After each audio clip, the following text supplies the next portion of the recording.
80세라는 나이는 멀리 있는 것처럼 느껴지지만 어느 날 문득 돌아보면 이미 우리 곁에 성큼 다가와 있습니다.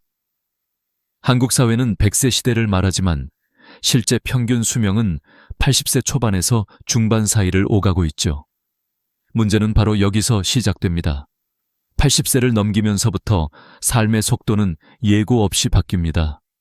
오늘까지도 괜찮았던 몸이 내일 아침 갑자기 움직이지 않을 수 있다는 두려움, 어제는 쉽게 들던 물건이 오늘은 버겁게 느껴지는 당혹감, 그리고 작은 리모컨조차 손에 힘이 빠져 놓치게 되는 순간이 우리를 기다리고 있습니다. 이는 마치 파도처럼 갑작스럽게 몰려와 삶을 덮쳐버립니다. 젊을 때는 병원에 가는 일이 특별한 사건이지만 노년에 들어서면 병원과 약국이 일상의 일부가 됩니다. 70대와 80대는 완전히 다릅니다. 70대에 여전히 활발하게 활동하던 분들이 80대가 되자 급격히 기력이 떨어지고 걸음이 느려지고 감각이 둔해지면서 삶의 질이 순식간에 변해버리기도 합니다. 그래서 노후 준비에서 가장 큰 함정은 아직 괜찮다라는 자기 위안입니다. 몸은 분명히 신호를 보내고 있는데 우리는 그 신호를 무시하거나 미루곤 합니다. 하지만 이 시기를 놓치면 회복은 어렵습니다. 실제로 서울의 한 대학병원 노인의학과 조사에 따르면 80세 이후 낙상으로 인해 입원하는 환자의 비율은 70대의 2배가 넘는다고 합니다. 단순히 넘어지는 문제 같아 보여도 이는 삶의 독립성을 위협합니다. 넘어져 다리가 부러지면 회복까지 몇 개월이 걸리고 그 과정에서 걷는 힘을 완전히 잃는 경우도 많습니다. 결국 누군가의 도움 없이는 화장실조차 가기 어려운 상황이 되는 것이죠. 이것이 바로 많은 이들이 두려워하는 노년의 벽입니다. 그러나 이 벽은 갑자기 생겨나는 것이 아닙니다. 우리의 생활 습관, 작은 선택, 미루어왔던 관리가 한순간에 모여서 거대한 벽으로 나타나는 것입니다. 예를 들어 평생 담배를 피운 사람이 80세에 폐질환을 겪는 것은 우연이 아닙니다. 꾸준히 운동을 이어온 사람이 80세에도 동네를 걸어 다니는 것은 기적이 아니라 당연한 결과입니다.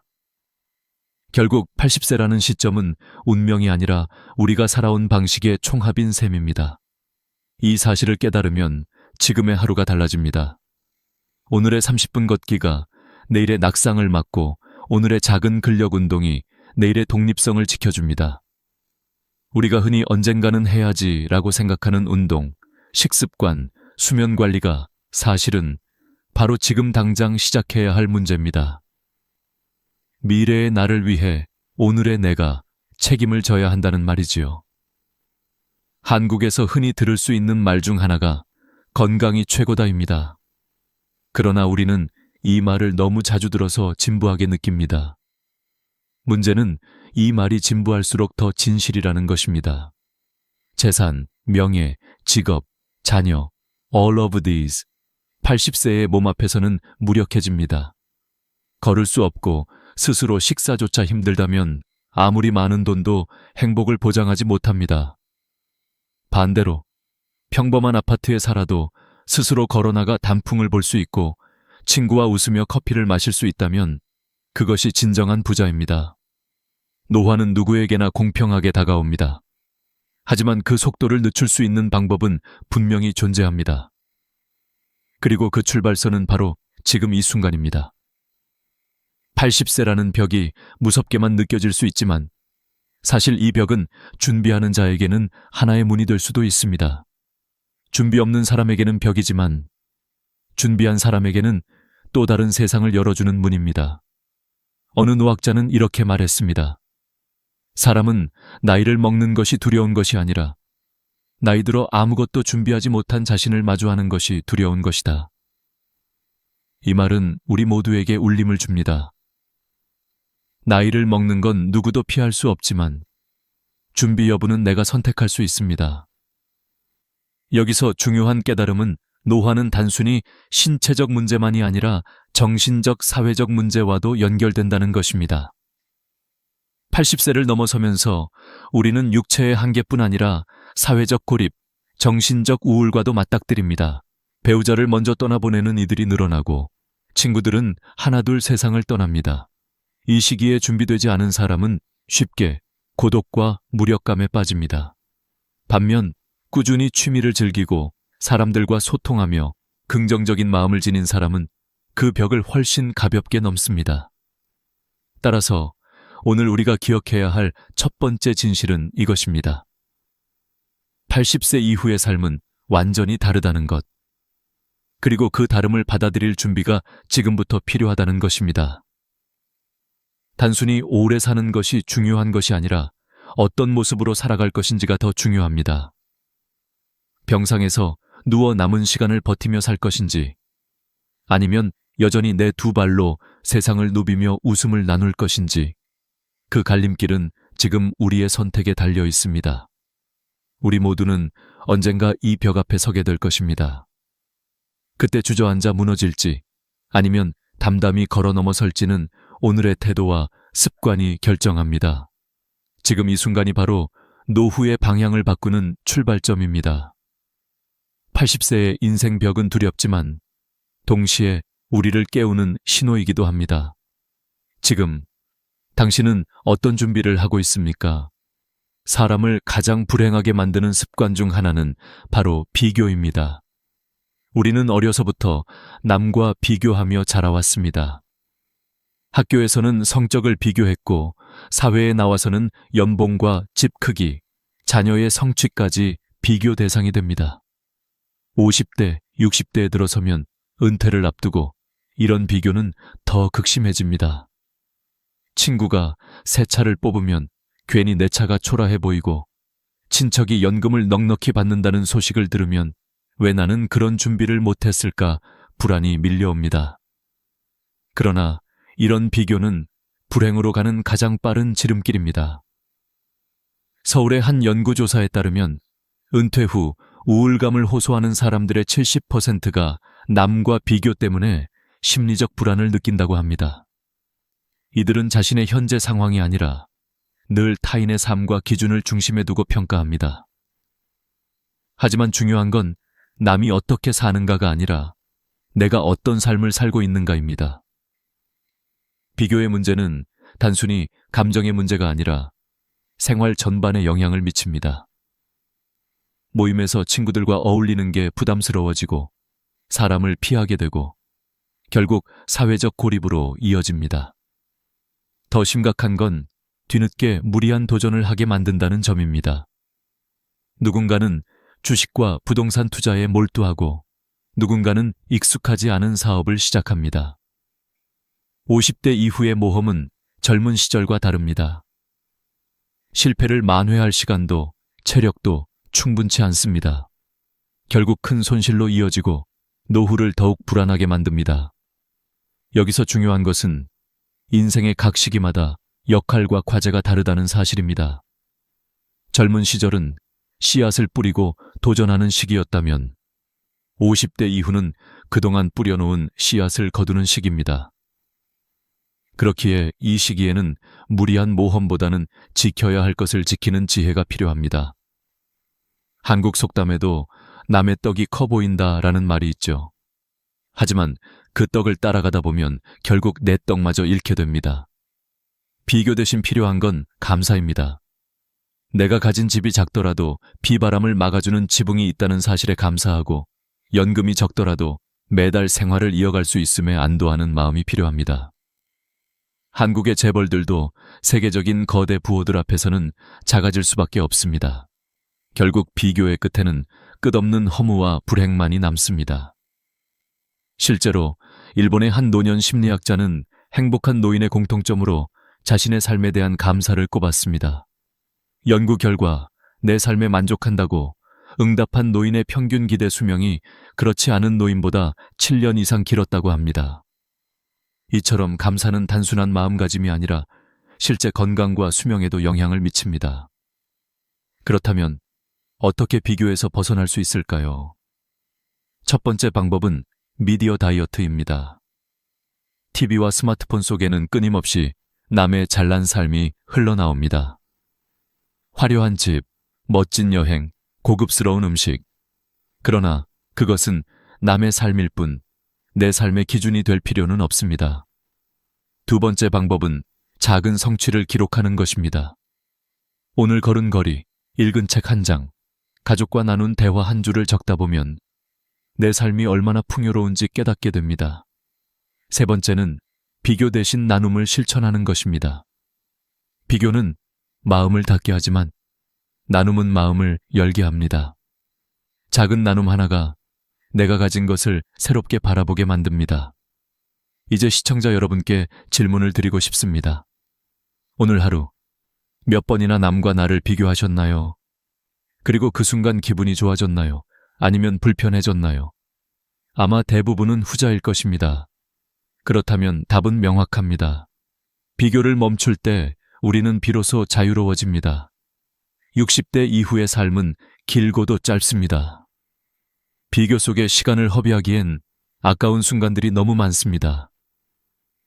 계절마다 변하는 풍경을 바라보며 산책하는 즐거움, 손주와 손을 잡고 걷는 평범한 오후, 좋아하는 음악을 들으며 책을 읽는 고요한 시간, 이 모든 것은 비교와 무관하게 존재합니다. 오히려 비교를 멈출 때 더 선명하게 보이는 선물들입니다. 우리에게 주어진 삶은 하나뿐입니다. 타인의 기준에 맞추느라 허비할 시간이 없습니다.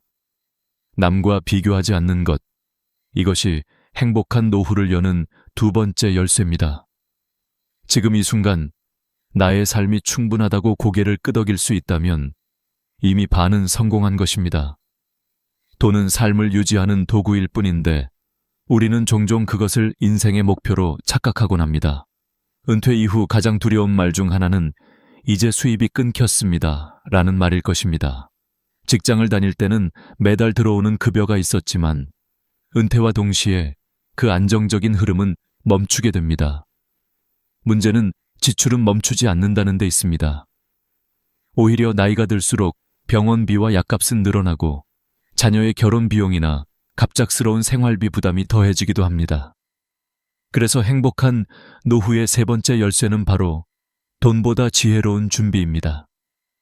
한국의 통계청 자료를 보면 65세 이상 노인의 절반 가까이가 상대적 빈곤층에 속한다고 합니다.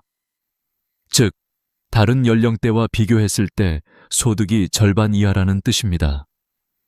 이는 단순한 숫자가 아니라 실제 노인 빈곤과 사회적 고립으로 이어지는 심각한 문제입니다. 이런 현실 속에서 어떻게 하면 돈을 더 모을까보다 중요한 건 어떻게 지혜롭게 관리할까입니다. 첫째, 불필요한 낭비를 줄이는 습관이 필요합니다. 젊을 때는 과소비를 해도 다시 회복할 기회가 있지만 은퇴 후에는 그렇지 않습니다. 예를 들어 70대 한 부부가 매달 외식을 줄이고 대신 손수 요리를 하며 1년에 200만 원을 절약했다고 합니다. 작은 절약이지만 그 돈으로 여행을 다녀오거나 병원비를 충당하며 삶의 만족도가 크게 높아졌습니다.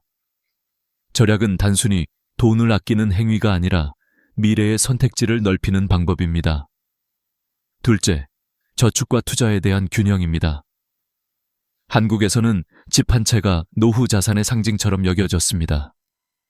하지만 자녀에게 물려주겠다는 집착 때문에 주택연금 가입을 꺼리거나 자산을 활용하지 못하는 경우가 많습니다. 그러나 노후 자산은 남겨주기보다 어떻게 활용할 것인가에 초점을 맞춰야 합니다.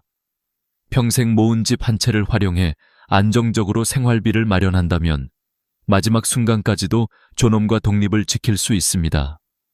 셋째, 가능한 한 오래 평생 현역으로 살아가는 것입니다. 일하지 않아도 되는 나이라고 생각할지 모르지만 작은 일거리라도 있다는 건 단순히 소득을 넘어 삶에 활력을 줍니다. 실제로 70대에도 마을 도서관에서 근무하며 책을 정리하는 한 노인은 매달 받는 소득보다도 내가 아직 필요하다는 사실에서 더 큰 기쁨을 느낀다고 말했습니다. 몸을 무리하지 않는 선에서 일을 이어가는 것은 경제적, 정신적 안정 모두에 도움이 됩니다. 이 부분에서 중요한 것은 돈의 크기가 아니라 돈을 다루는 태도입니다.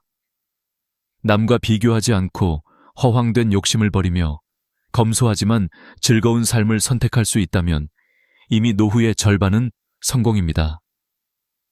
한국의 유명한 경제 칼럼니스트는 노후에는 자산을 불리려 애쓰기보다 지출을 관리하고 흐름을 설계하는 것이 더 현명하다고 강조했습니다. 이는 재테크보다 생테크, 즉 생활을 기술적으로 관리하는 지혜가 더 필요하다는 의미입니다. 또한 노후 자산을 모두 물려주겠다는 집착은 위험합니다. 자녀에게 지나치게 의지하거나 재산을 일찍 넘겨주면 자신은 생활의 주도권을 잃고 의존적 존재로 전락할 수 있습니다. 실제로 언론에 보도된 사례 중에는 자녀에게 집을 증여한 후 집에서 쫓겨난 노부모 이야기가 심심치 않게 등장합니다. 돈보다 중요한 것은 내가 내 삶을 지킬 수 있는 힘을 끝까지 가지고 있는 것입니다. 이제 우리에게 필요한 질문은 얼마를 모았는가가 아니라 어떻게 쓰고 있는가입니다. 평생 모은 재산을 단 한 번도 즐기지 못하고 떠나는 것만큼 안타까운 일은 없습니다. 물론 무분별한 낭비는 위험하지만 자신이 살아있는 동안 누릴 수 있는 즐거움을 외면하는 것도 또 다른 낭비입니다. 맛있는 음식을 먹고 보고 싶었던 곳을 여행하며 배우자와 소소한 선물을 주고받는 것이야말로 재산을 올바르게 활용하는 방법입니다. 돈은 우리가 죽을 때까지 함께하지 않습니다. 다만 살아있는 동안 돈을 어떻게 쓰느냐가 남은 삶의 품격을 결정합니다. 그리고 그 품격은 자녀에게도 가장 큰 유산이 됩니다. 부모가 남겨주는 것은 단순히 재산이 아니라 어떻게 품위 있게 나이 들어가는지 보여주는 본보기이기 때문입니다. 따라서 행복한 노후의 세 번째 열쇠는 더 많은 돈을 갖는 것이 아니라 지혜롭게 다루는 것입니다. 오늘의 소비와 내일의 안정을 균형 있게 관리하며 필요 없는 비교와 욕심을 내려놓을 때 우리는 비로소 풍요로워집니다. 재산이 많아도 불안한 사람보다 적어도 만족하는 사람이 더 부유한 삶을 사는 것입니다.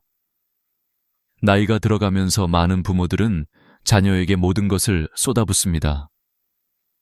학비를 대주고 결혼을 도와주고 집을 마련해주고 심지어는 은퇴 후에도 생활비를 보태주려 애씁니다.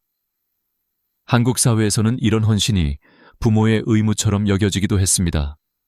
하지만 그 결과는 언제나 아름답기만 한 것은 아닙니다. 실제로 신문 기사에서는 자녀에게 재산을 모두 물려주고 나서 오히려 버림받은 부모의 사례가 심심치 않게 등장합니다. 오늘 우리가 나눌 네 번째 열쇠는 바로 자녀 집착에서 자유로움으로입니다. 부모의 지나친 집착은 결국 부모와 자식 모두를 불행하게 만듭니다. 부모는 자신이 가진 것을 모두 쏟아내면서도 끝내 만족하지 못하고 자녀는 부모의 지원에 익숙해지며 독립심을 잃습니다. 어떤 어르신은 이렇게 고백했습니다. 내가 아이들을 위해 모든 걸 해줬는데 결국 내 노후는 텅 비어버렸다. 이 말 속에는 깊은 회한이 담겨 있습니다. 심리학 연구에 따르면 자녀에게 지나친 지원을 한 부모일수록 노후에 더 큰 외로움과 배신감을 경험한다고 합니다. 왜냐하면 기대가 크면 실망도 크기 때문입니다. 자녀는 이미 독립한 성인이지만 부모의 마음속에서는 여전히 의지해야 할 대상으로 남아있기 때문에 갈등이 생기게 되는 것이죠. 이 문제를 해결하기 위해서는 먼저 기대를 내려놓아야 합니다. 부모가 자녀를 사랑하는 것은 당연하지만 사랑과 집착은 다릅니다. 사랑은 자녀가 독립하도록 돕는 것이고 집착은 자녀를 내 곁에 묶어두려는 것입니다. 따라서 부모는 일정한 시점까지만 도움을 주겠다고 스스로 기준을 정하는 것이 필요합니다. 예를 들어 대학 졸업까지 또는 결혼할 때까지만 지원하겠다는 약속입니다. 이렇게 하면 자녀도 스스로 설 수 있는 힘을 키울 수 있습니다. 또한 자산을 무리하게 한 번에 물려주기보다는 연금 형태로 전환하는 방법도 있습니다. 매달 일정한 금액이 생활비로 들어온다면 부모는 마지막까지도 자립적인 삶을 유지할 수 있습니다. 실제로 국민연금공단 조사에 따르면 연금을 받는 노인들의 정신적 안정감은 그렇지 않은 노인보다 월등히 높다고 합니다.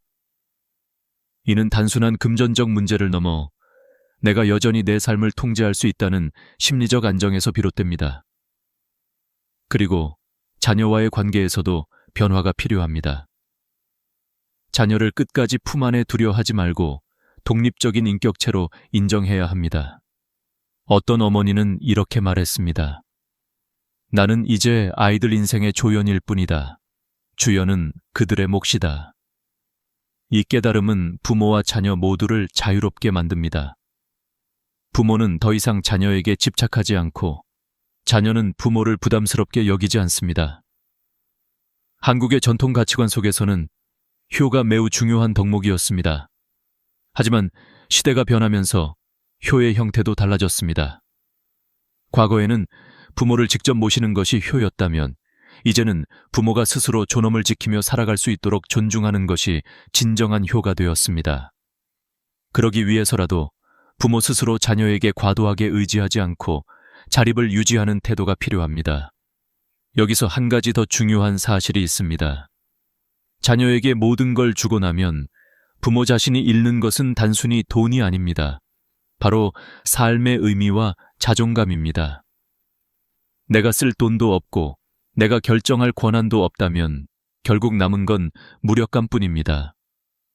노년의 이런 무력감은 곧 우울증으로 이어지며 심리적 건강을 크게 해칩니다. 그러므로 우리가 선택해야 할 길은 분명합니다. 자녀를 사랑하되 집착하지 말 것, 돕도에 모든 것을 쏟아내지 말 것, 자녀에게 기대는 순간 부모는 자유를 잃습니다. 오히려 부모가 당당히 자기 삶을 살아갈 때 자녀는 더 큰 존경심을 품습니다. 이제 스스로에게 물어보아야 합니다. 나는 자녀에게 어떤 부모로 남고 싶은가? 모든 것을 주었지만 결국 원망만 남는 부모인가? 아니면 스스로의 삶을 지켜내며 끝까지 존엄을 유지하는 부모인가? 그 답은 결국 내 선택에 달려 있습니다. 행복한 노후의 네 번째 열쇠는 바로 여기 자녀 집착에서 벗어나는 데 있습니다. 사람들은 흔히 오래 사는 것을 축복이라 말합니다. 그러나 실제로는 오래 사는 것이 곧 행복을 보장하지 않습니다. 중요한 것은 얼마나 오래 사느냐가 아니라 얼마나 건강하게 사느냐입니다. 그래서 다섯 번째 열쇠는 바로 건강과 체력, 마지막 자산입니다. 서울대학교 의과대학 연구에 따르면 75세 이후 만성질환을 2가지 이상 겪는 비율은 60%에 달합니다. 하지만 주목해야 할 점은 질환의 개수가 늘어날수록 삶의 만족도는 기하급수적으로 떨어진다는 것입니다. 예를 들어 고혈압과 당뇨만 가진 노인은 여전히 산책을 즐길 수 있지만 여기에 관절염과 치매가 더해지면 일상생활의 독립성은 급격히 무너집니다. 결국 건강이 무너지면 남은 재산도 사회적 지위도 심지어 가족관계마저 지켜낼 수 없습니다. 특히 60세 이후에는 근육이 핵심입니다. 많은 분들이 여전히 체중 감량에 집착합니다. 그러나 의학적으로는 체중보다 근육량이 더 중요합니다. 한국노인학회의 보고서에 따르면 허벅지 근육이 두꺼운 노인은 그렇지 않은 노인보다 낙상 위험이 절반 이하로 줄어든다고 합니다. 간단한 테스트 방법도 있습니다. 양손 엄지와 검지로 동그라미를 만들어 종아리 가장 두꺼운 부분을 감싸보세요. 손가락이 닿지 않는다면 근육이 충분한 상태이고 반대로 손가락이 맞닿거나 겹쳐진다면 근육이 부족하다는 신호입니다. 이 단순한 테스트가 노쇠의 경고등이 될 수 있습니다. 건강을 지키기 위해 가장 효과적인 방법은 규칙적인 운동입니다. 하지만 여기서 중요한 건 과도한 운동이 아니라 꾸준한 운동입니다. 하루 30분 걷기, 가벼운 근력 운동, 계단 오르기 같은 일상 속 작은 움직임이 쌓여 80세 이후를 지탱합니다. 실제로 90세에도 혼자 장을 보러 다니는 어르신들의 공통점은 거창한 운동이 아니라 매일 꾸준히 움직였다는 사실입니다. 식습관도 중요합니다. 나이가 들수록 입맛이 줄고 소화력이 떨어집니다. 그래서 많은 노인들이 칼로리 섭취를 줄이는데 이는 오히려 근육 손실을 가속화시킵니다. 단백질 섭취를 늘리고 채소와 과일을 균형 있게 섭취하며 수분을 충분히 마시는 것이 기본입니다. 미국의 한 노인 영양학 연구에서는 매일 체중 1kg당 1개 단백질을 섭취한 노인들이 그렇지 않은 그룹보다 근감소증 위험이 현저히 낮았다고 발표했습니다. 한국인의 식단에 맞게 콩, 두부, 생선, 계란 같은 단백질 식품을 적극적으로 활용하는 것이 필요합니다. 그리고 또 하나 간과하기 쉬운 부분은 바로 자세입니다. 허리가 굽고 어깨가 말리면 단순히 외모의 문제가 아니라 호흡 기능과 소화 기능에도 영향을 줍니다. 하루 5분 거울 앞에서 자신의 자세를 확인하고 벽에 등을 붙여 바르게 서는 습관만으로도 큰 차이를 만들 수 있습니다. 자세는 단순한 습관이지만 삶의 활력과 자신감을 결정짓는 중요한 요소입니다. 건강을 지키는 것은 단지 개인의 문제가 아니라 가족 전체의 문제이기도 합니다. 부모가 아프면 자녀도 고통을 함께 짊어져야 합니다. 하지만 부모가 건강하다면 자녀와의 관계는 오히려 더 행복해집니다. 어떤 의사는 이렇게 말했습니다. 부모의 건강은 자식에게 줄 수 있는 가장 큰 유산이다. 이 말은 단순한 은유가 아닙니다. 실제로 건강한 부모를 둔 자녀는 정서적 안정감이 높고 사회적 관계에서도 긍정적인 영향을 받는다고 합니다. 결국 건강은 노후의 마지막 자산입니다. 집, 돈, 명예는 남에게 빼앗길 수 있지만 건강은 스스로 지키는 한 내 편입니다. 물론 완벽하게 병을 피할 수는 없습니다. 그러나 늦게 병에 걸리고 병에 걸리더라도 빨리 회복할 수 있는 몸을 만드는 것은 우리의 선택에 달려 있습니다. 이제 스스로에게 물어야 합니다. 나는 오늘 내 몸을 위해 무엇을 했는가? 30분이라도 걸었는가? 단백질이 포함된 식사를 했는가? 자세를 바르게 유지했는가? 답이 예라면 그것만으로도 내일의 건강은 한 걸음 더 가까워집니다. 노년의 행복은 결국 몸이 지켜줍니다. 건강은 단순한 수명이 아니라 자유를 주는 힘입니다. 자유롭게 걷고, 자유롭게 먹고, 자유롭게 웃을 수 있다면 그것이야말로 진짜 부자입니다. 그러니 오늘부터라도 내 몸을 위해 가장 작은 실천을 시작해야 합니다. 그것이 곧 내일의 존엄과 독립을 보장하는 길입니다. 노년을 살아가는 데 있어서 마지막으로 꼭 기억해야 할 열쇠는 기억보다 마음의 자유입니다. 우리는 흔히 지나온 날들을 되돌아보며 후회하거나 미래를 과도하게 걱정하며 현재를 놓치곤 합니다. 하지만 삶의 본질은 이미 우리 손안에 있습니다. 인생을 단순하게 바라볼 수 있는 용기, 필요 없는 짐을 덜어낼 수 있는 지혜, 이것이야말로 품위 있는 노후의 비밀입니다. 삶에는 반드시 잊어도 좋은 것들이 있습니다. 젊은 시절의 치열한 경쟁, 남과의 끝없는 비교, 지나간 실패와 상처, 그리고 이미 떠나간 사람들에 대한 집착까지 이런 것들을 계속 붙잡고 있으면 결국 현재의 행복은 사라집니다. 경제학에서 말하는 파레토 법칙, 즉 20대 80 법칙을 떠올려 보세요. 인생에서 진짜 중요한 것은 20%에 불과합니다. 가족과 함께 밥을 먹을 수 있는 시간, 스스로 걸을 수 있는 두 다리, 좋아하는 음악과 책을 즐길 수 있는 자유. 이것만 지켜진다면 나머지 80%는 잊어도 괜찮습니다. 실제로 호주의 한 연구팀은 노인들이 죽음을 앞두고 가장 많이 후회하는 5가지를 조사했습니다. 놀랍게도 그 목록에는 돈을 더 벌지 못했다는 항목은 없었습니다.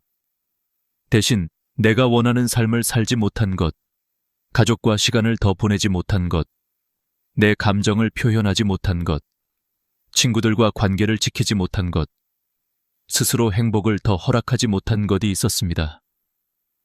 결국 우리가 잊지 말아야 할 것은 물질적 성취가 아니라 마음의 자유와 인간관계였습니다. 이제는 용서할 때도 되었습니다. 나를 힘들게 했던 사람들을 용서하고 동시에 내가 저질렀던 실수도 스스로 용서해야 합니다.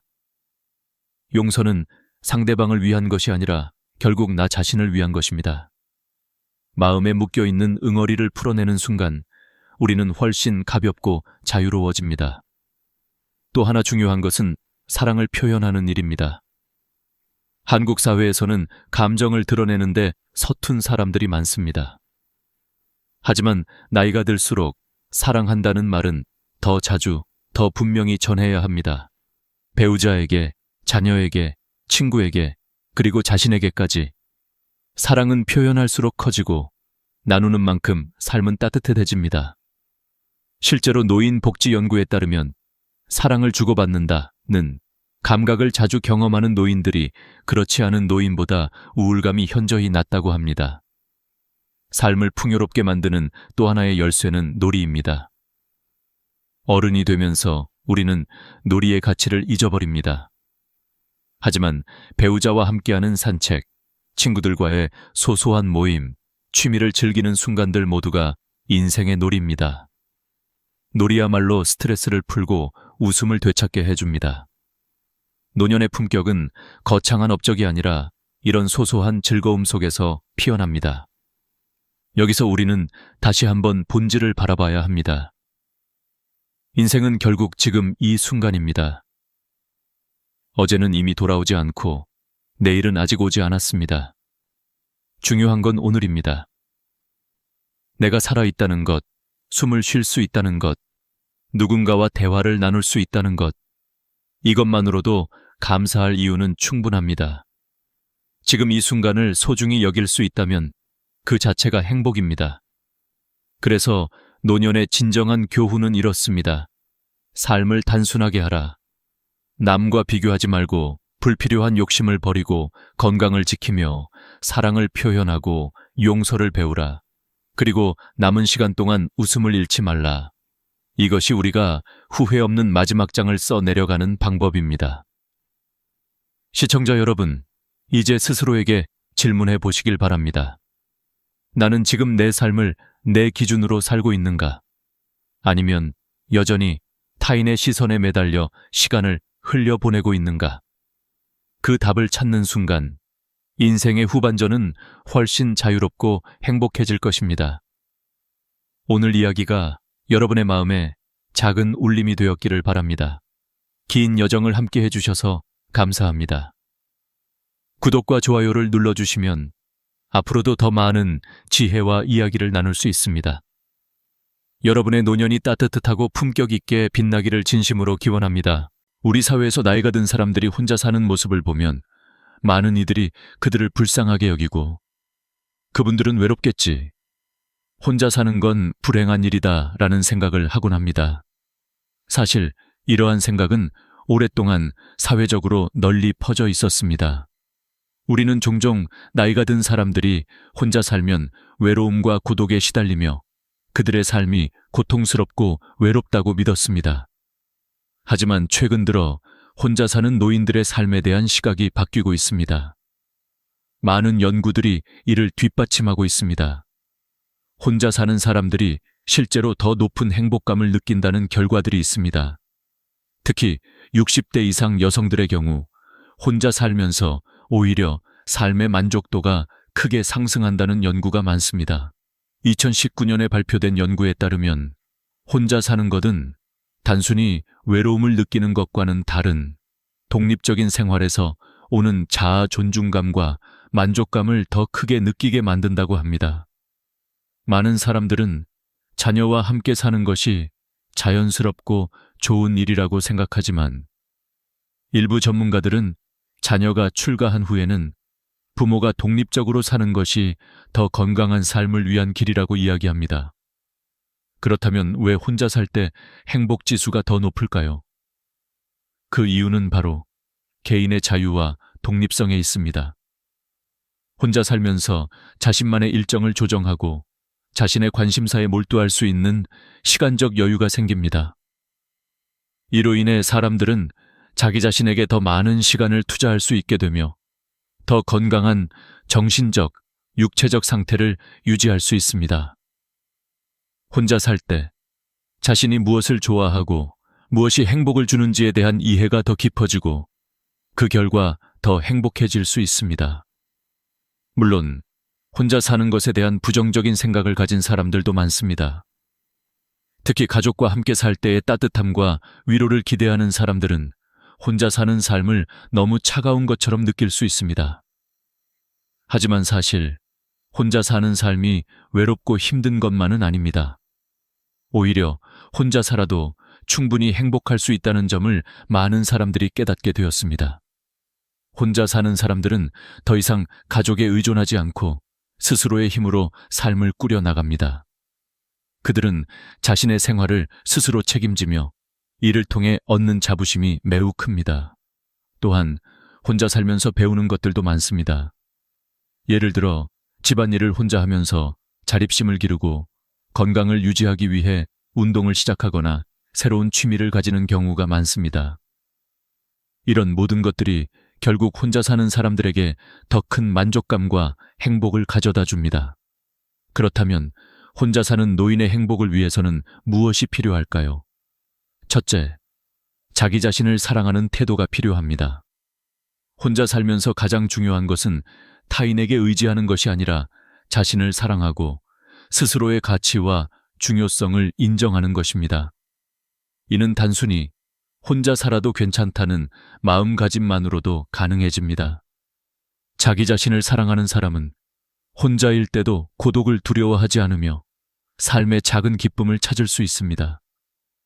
예를 들어 혼자 있는 시간을 활용해 책을 읽거나 음악을 듣고 걷기 운동을 하며 자신만의 시간을 즐기는 것입니다. 둘째, 사람들과의 관계를 잘 유지하는 것입니다. 혼자 사는 사람들이 반드시 외롭다고 생각하는 것은 큰 오해입니다. 그들은 사회적 관계를 끊지 않고 오히려 더 소중히 여깁니다. 친구나 가까운 이들과 자주 연락하고 그들과 함께 활동을 하면서 외로움을 덜어냅니다. 예를 들어 동네의 문화센터에서 활동을 하거나 가까운 친구와 함께 영화나 공연을 보는 등의 활동을 통해 즐거운 시간을 보냅니다. 이는 혼자 사는 사람들에게 큰 도움이 됩니다. 셋째, 건강을 잘 관리하는 것입니다. 건강한 몸과 마음은 행복을 위해 필수적입니다. 혼자 살면서 자기를 돌보는 법을 배우고 규칙적인 운동을 하고 균형 잡힌 식사를 하는 등 스스로의 건강을 챙기는 일은 매우 중요합니다. 많은 혼자 사는 사람들은 건강을 위해 꾸준히 운동을 하고 식사나 잠의 질을 관리하여 좋은 컨디션을 유지합니다. 이렇게 혼자 사는 삶을 잘 이끌어 나가는 사람들은 자주 혼자 살게 되어 좋다라고 이야기합니다.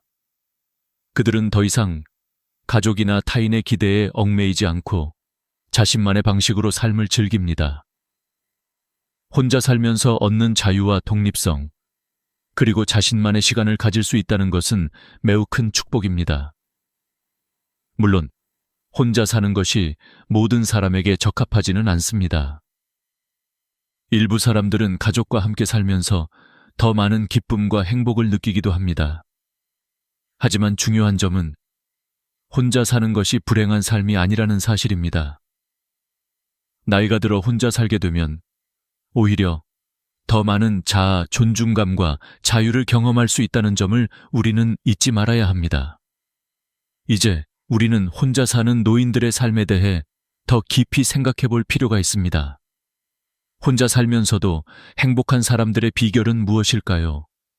그들은 어떻게 자신만의 삶을 즐기고 건강하게 살고 있을까요? 다음 단계에서는 혼자 살며 행복을 찾은 사람들의 이야기를 다뤄보겠습니다. 우리는 종종 혼자 사는 것이 불행하고 외로운 일이라고 생각합니다. 그러나 연구 결과는 완전히 다른 이야기를 들려줍니다. 사실 여러 연구에서 혼자 살고 있는 사람들이 더 높은 행복 지수를 보인다는 결론을 내린 바 있습니다. 특히 60대 이상의 여성들이 혼자 살 때 행복감이 더욱 높아진다는 연구 결과는 매우 주목할 만합니다. 2018년 미국에서 진행된 한 연구에서는 65세 이상의 여성들을 대상으로 조사한 결과 혼자 사는 여성들이 결혼한 여성들보다 행복감을 느끼는 비율이 더 높다는 사실을 발견했습니다. 이 연구는 사람들이 혼자 사는 것이 필연적으로 외로움과 고독을 의미하는 것이 아니라는 중요한 사실을 보여주었습니다. 그들의 연구에 따르면 혼자 사는 사람들은 자아 존중감이 높고 삶에 대한 통제력이 더 강하게 느껴져 더 행복한 생활을 영위한다고 합니다. 이와 같은 연구는 단순히 혼자 사는 것이 더 좋다는 결론을 내리는 것에 그치지 않고 혼자 살 때의 긍정적인 면을 더욱 구체적으로 드러냅니다. 특히 혼자 사는 사람들은 대개 자신만의 시간과 공간을 즐기며 타인의 간섭 없이 자유롭게 생활할 수 있습니다. 이는 자신의 감정을 더 잘 알게 되고 자아 성찰을 통해 더 건강한 마음가짐을 가질 수 있게 만듭니다. 실제로 연구자들은 혼자 살 때의 독립적인 삶이 행복감을 증가시킨다고 설명합니다. 독립적인 삶을 살면서 자신이 원하는 대로 일상을 꾸려나갈 수 있다는 점이 혼자 사는 사람들에게 더 큰 만족감을 줍니다. 그들은 타인의 기대나 의무에서 벗어나 자신만의 규칙과 방식을 설정하며 이를 통해 더 큰 자유를 만끽하게 됩니다. 혼자 살면서 얻는 자유는 정신적으로나 신체적으로나 긍정적인 영향을 미칩니다. 자녀가 떠난 후 많은 노인들이 더 이상 육체적으로나 정신적으로 의존하지 않고 자신의 생활을 주도적으로 이끌어갑니다. 이로 인해 스트레스가 줄어들고 더 나아가 삶의 질도 높아집니다. 물론 혼자 사는 것이 항상 쉽지는 않지만 많은 사람들은 이를 통해 더 큰 자아, 존중감과 독립성을 느끼게 됩니다. 이와 관련된 또 다른 연구는 70대 이상의 남녀를 대상으로 한 것입니다. 이 연구에서 사람들은 혼자 살 때 행복지수가 상대적으로 높고 자신감도 높아진다고 보고했습니다. 이 연구는 사람들이 나이가 들수록 타인에게 의지하는 것보다는 자신만의 방식으로 살기를 원하고 그로 인해 더 만족스러운 삶을 살게 된다는 점을 강조하고 있습니다. 실제로 나이가 든 사람들은 혼자 살면서 자신의 취미나 관심사를 재발견하고 그것을 통해 정신적, 신체적 건강을 유지하려고 노력합니다. 예를 들어 그림 그리기, 글쓰기, 운동 등 다양한 활동을 통해 자신을 표현하고 자기 개발을 지속적으로 할 수 있는 기회를 가지게 됩니다. 이러한 과정은 그들에게 큰 행복과 만족을 안겨줍니다. 하지만 이 연구들은 단지 혼자 사는 것이 무조건 행복하다는 것을 주장하는 것은 아닙니다. 혼자 사는 사람들 중 일부는 여전히 외로움을 느끼거나 다른 형태의 스트레스를 경험할 수도 있습니다. 중요한 점은 혼자 살 때의 독립적인 삶이 각 개인에게 맞을 수 있으며 이때의 행복감은 사람의 성격과 삶의 태도에 따라 달라진다는 것입니다. 이러한 연구들은 혼자 사는 것이 꼭 외롭고 불행한 일만은 아니라는 점을 명확히 보여주며 오히려 자아 존중감을 높이고 독립적인 삶을 살 수 있는 기회를 제공한다고 말해주고 있습니다. 혼자 살면서 행복감을 느낄 수 있는 방법은 사람마다 다를 수 있지만 중요한 것은 자신이 원하는 대로 살 수 있다는 자유와 자아 존중감을 얻는 것입니다. 또한 혼자 사는 사람들이 더 행복하다고 해서 모든 사람이 혼자 사는 것이 더 좋다는 결론을 내릴 수는 없습니다. 일부 사람들에게는 가족과 함께 사는 것이 더 큰 만족감을 줄 수 있기 때문입니다. 하지만 중요한 것은 혼자 살 때 얻을 수 있는 자유와 독립성을 강조하며 이를 통해 자신만의 행복을 찾을 수 있다는 점입니다. 혼자 사는 것이 단순히 외로움을 의미하지 않으며 오히려 더 높은 자아 존중감과 삶의 만족도를 느낄 수 있는 기회가 될 수 있다는 점을 많은 사람들이 이해해야 합니다. 이러한 연구 결과들은 우리가 혼자 살고 있는 사람들에 대한 인식을 변화시킬 수 있는 중요한 정보입니다. 앞으로는 혼자 사는 사람들에 대한 편견을 줄이고 그들이 자유롭고 독립적인 삶을 살 수 있도록 지원해야 할 때입니다. 혼자 사는 삶에 대한 또 다른 큰 오해는 바로 외로움입니다. 많은 사람들은 혼자 사는 것이 외로움을 동반한다고 생각합니다. 그러나 혼자 사는 사람들이 느끼는 외로움은 우리가 일반적으로 생각하는 것과는 다릅니다. 사실 혼자 있는 것과 외로움을 느끼는 것은 별개의 문제일 수 있습니다. 혼자 있다는 것이 반드시 외로움을 의미하지 않으며 자아 존중감이 높고 내적 성찰이 가능해지면 외로움을 극복할 수 있습니다. 많은 연구에서 외로움의 정의는 단순히 사람이 혼자 있다는 것만으로는 발생하지 않는다고 말합니다. 외로움은 인간관계에서의 단절, 즉 누군가와의 소통이 결여되었을 때 발생하는 감정입니다. 예를 들어 가족과 함께 살고 있거나 많은 사람들과 접촉하고 있지만 그들과의 관계가 깊지 않거나 진정성이 결여되어 있으면 오히려 더 큰 외로움을 느낄 수 있습니다. 반면 혼자 살고 있지만 자신만의 가치관과 목표를 가지고 자립적으로 살아가는 사람들은 외로움을 덜 느끼고 오히려 삶에 대한 만족도가 높습니다. 이런 점에서 중요한 것은 외로움과 고독의 차이를 아는 것입니다. 고독은 스스로 선택할 수 있는 상태로 자기 자신과의 대화나 내적 성찰의 시간을 가질 수 있는 기회를 제공합니다. 반면 외로움은 타인과의 연결이 단절된 상태에서 발생하는 감정으로 사람들은 이를 피하고자 끊임없이 타인과의 관계를 추구하게 됩니다. 결국 혼자 살면서 고독을 즐기고 외로움을 극복하는 것이 중요합니다. 자아 존중감이 높은 사람들은 혼자 있을 때에도 자신의 존재를 인정하고 사랑할 수 있습니다. 이는 외로움을 넘어서 자신의 삶을 의미 있게 살아가는 데 필요한 중요한 요소입니다. 예를 들어 혼자 있는 시간 동안 책을 읽거나 여행을 가거나 새로운 취미를 시작하는 등 자신의 삶을 즐길 수 있는 방법을 찾습니다. 이런 활동들은 그들에게 긍정적인 에너지를 주고 외로움을 극복하는 데 도움을 줍니다. 자아 존중감을 높이기 위한 첫 번째 단계는 바로 자신을 사랑하는 것입니다. 자신을 사랑한다는 것은 단순히 자기애적인 의미가 아니라 자신의 생각과 감정을 인정하고 존중하는 것을 의미합니다. 혼자 살면서 이 자아 존중감이 높아지면 외로움이라는 감정을 자연스럽게 이겨낼 수 있습니다. 혼자일 때 우리는 우리 자신의 가치와 중요성을 더욱 깊이 이해하고 이를 바탕으로 내면의 평화를 찾을 수 있습니다. 또한 사람들과의 관계에서 갈등이 발생할 때 자아 존중감이 높은 사람들은 타인의 기대에 휘둘리지 않고 자신의 원칙을 지키는 편입니다. 예를 들어 가족이나 친구들이 기대하는 대로 살지 않고 자신의 삶을 스스로 설계합니다. 그들은 다른 사람들의 기대를 충족시키는 것보다 자신이 원하는 삶을 살아가는 데 집중합니다.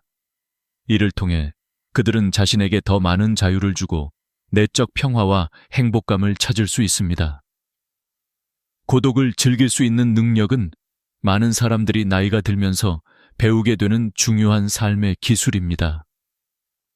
나이가 들면서 사람들은 더욱 자신을 돌보는 법을 배우고 스스로의 시간과 공간을 존중하게 됩니다.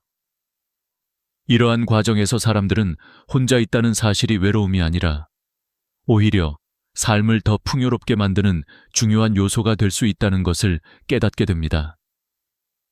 혼자 있는 시간을 활용해 자기 개발을 하거나 새로운 취미를 배우는 등 자신의 삶을 더욱 의미 있게 만들어갈 수 있는 기회를 가질 수 있습니다. 따라서 혼자 사는 것이 외로움을 의미하는 것은 아니며 외로움을 느낄 때 자신에게 필요한 것은 타인의 의존이 아니라 자기 자신과의 건강한 관계입니다. 혼자 사는 동안 외로움을 극복하려면 사람들과의 관계에서 벗어나 스스로를 돌아보고 자아 존중감을 높이며 내적 평화를 찾는 것이 중요합니다. 이러한 과정은 나이가 들어가면서 점점 더 중요해지며 건강한 노후를 위한 필수적인 요소가 될 것입니다. 결국 혼자 사는 사람들이 느끼는 외로움은 그들이 타인에게 의존하는 것에서 비롯되는 것이 아니라 자신에게 얼마나 충실하고 자존감을 높이느냐에 달려 있습니다. 스스로의 감정을 인정하고 자기 자신을 돌보는 방법을 배운다면 혼자 사는 사람들은 외로움을 극복하고 더 행복하고 만족스러운 삶을 살 수 있게 될 것입니다.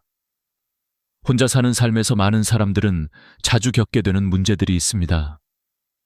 경제적 문제, 건강 문제, 외로움 등 여러 가지 고민들이 있지만 그럼에도 불구하고 혼자 사는 사람들만의 특별한 지혜가 있습니다.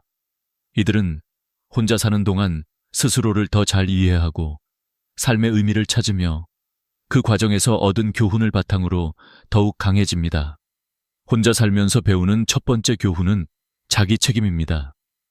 혼자 살다 보면 아무리 좋은 환경이라도 본인의 선택과 행동이 전부입니다. 즉, 자신의 생활에 대한 모든 책임을 지게 되는 것입니다. 이는 처음에는 부담으로 다가올 수 있지만 시간이 지남에 따라 사람들은 자신이 무엇을 원하는지, 무엇을 해야만 하는지를 더 명확히 알게 됩니다. 예를 들어, 혼자 살면서 가전제품이나 집안일을 스스로 처리해야 하므로 자연스럽게 자신의 생활 방식에 대한 책임감을 느끼게 됩니다. 이 책임감은 사람들에게 큰 자부심을 줍니다. 타인의 도움 없이 스스로 문제를 해결하는 경험은 결국 더 강한 자아 존중감을 형성하는 데 도움을 줍니다.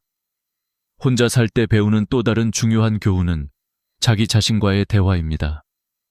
타인과의 관계가 줄어들면 자연스럽게 자기 자신과 더 많은 시간을 보내게 됩니다. 이때 사람들은 스스로를 더 잘 이해하고 자기의 감정이나 생각을 정리하는 시간이 많아집니다.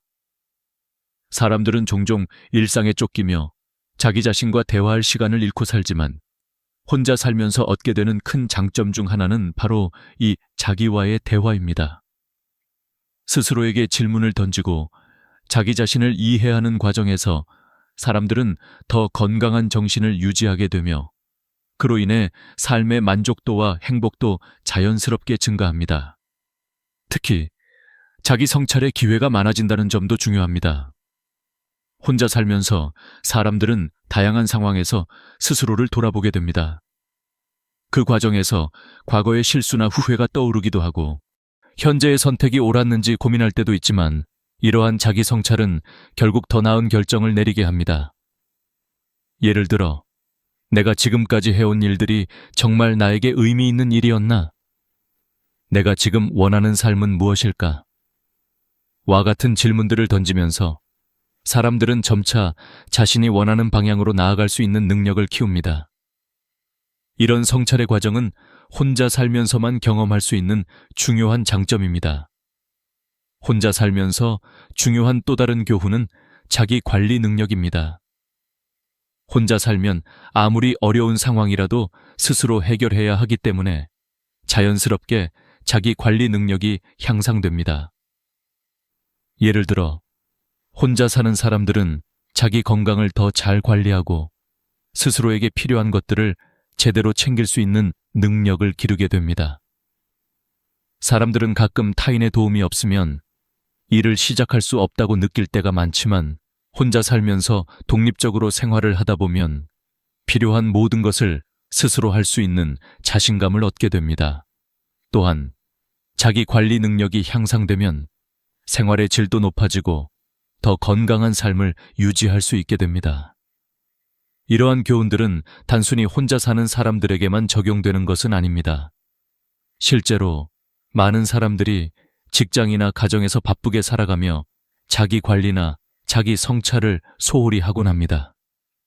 그러나 혼자 살면서 스스로를 돌보는 법을 배우고 자기 성찰의 시간을 가짐으로써 우리는 더 나은 삶을 살아갈 수 있습니다. 이 과정에서 배운 것들은 결국 우리에게 큰 도움이 됩니다. 사람은 누구나 자신만의 방식으로 인생을 살아가야 하며 때때로 혼자 살면서 얻을 수 있는 지혜와 교훈들이 그 삶을 더욱 풍요롭고 의미 있게 만듭니다.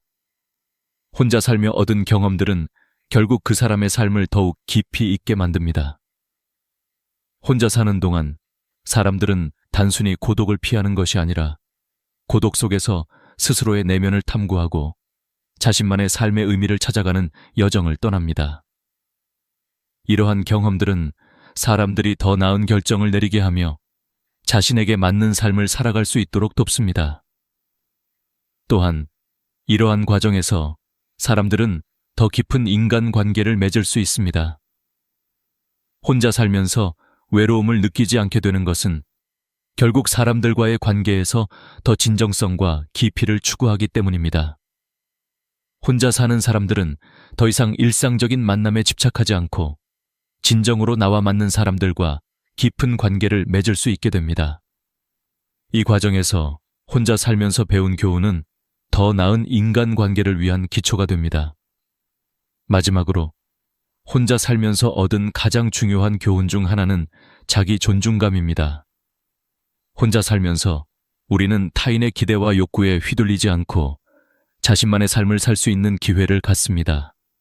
이로 인해 자아 존중감이 높아지고 삶의 만족도도 자연스럽게 증가합니다.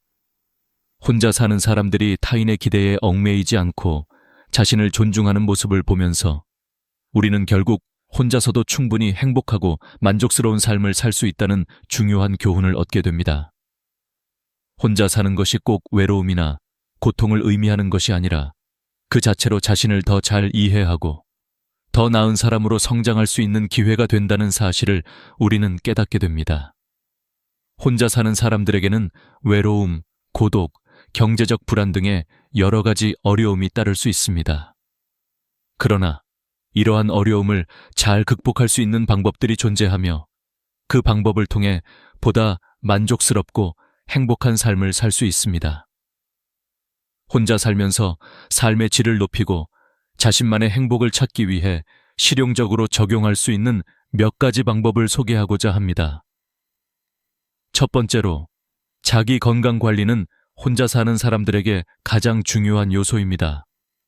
나이가 들수록 건강은 더욱 중요한 문제로 다가오는데 혼자 살면서 더 많은 시간을 자신에게 투자할 수 있기 때문에 이 시간을 잘 활용하는 것이 매우 중요합니다.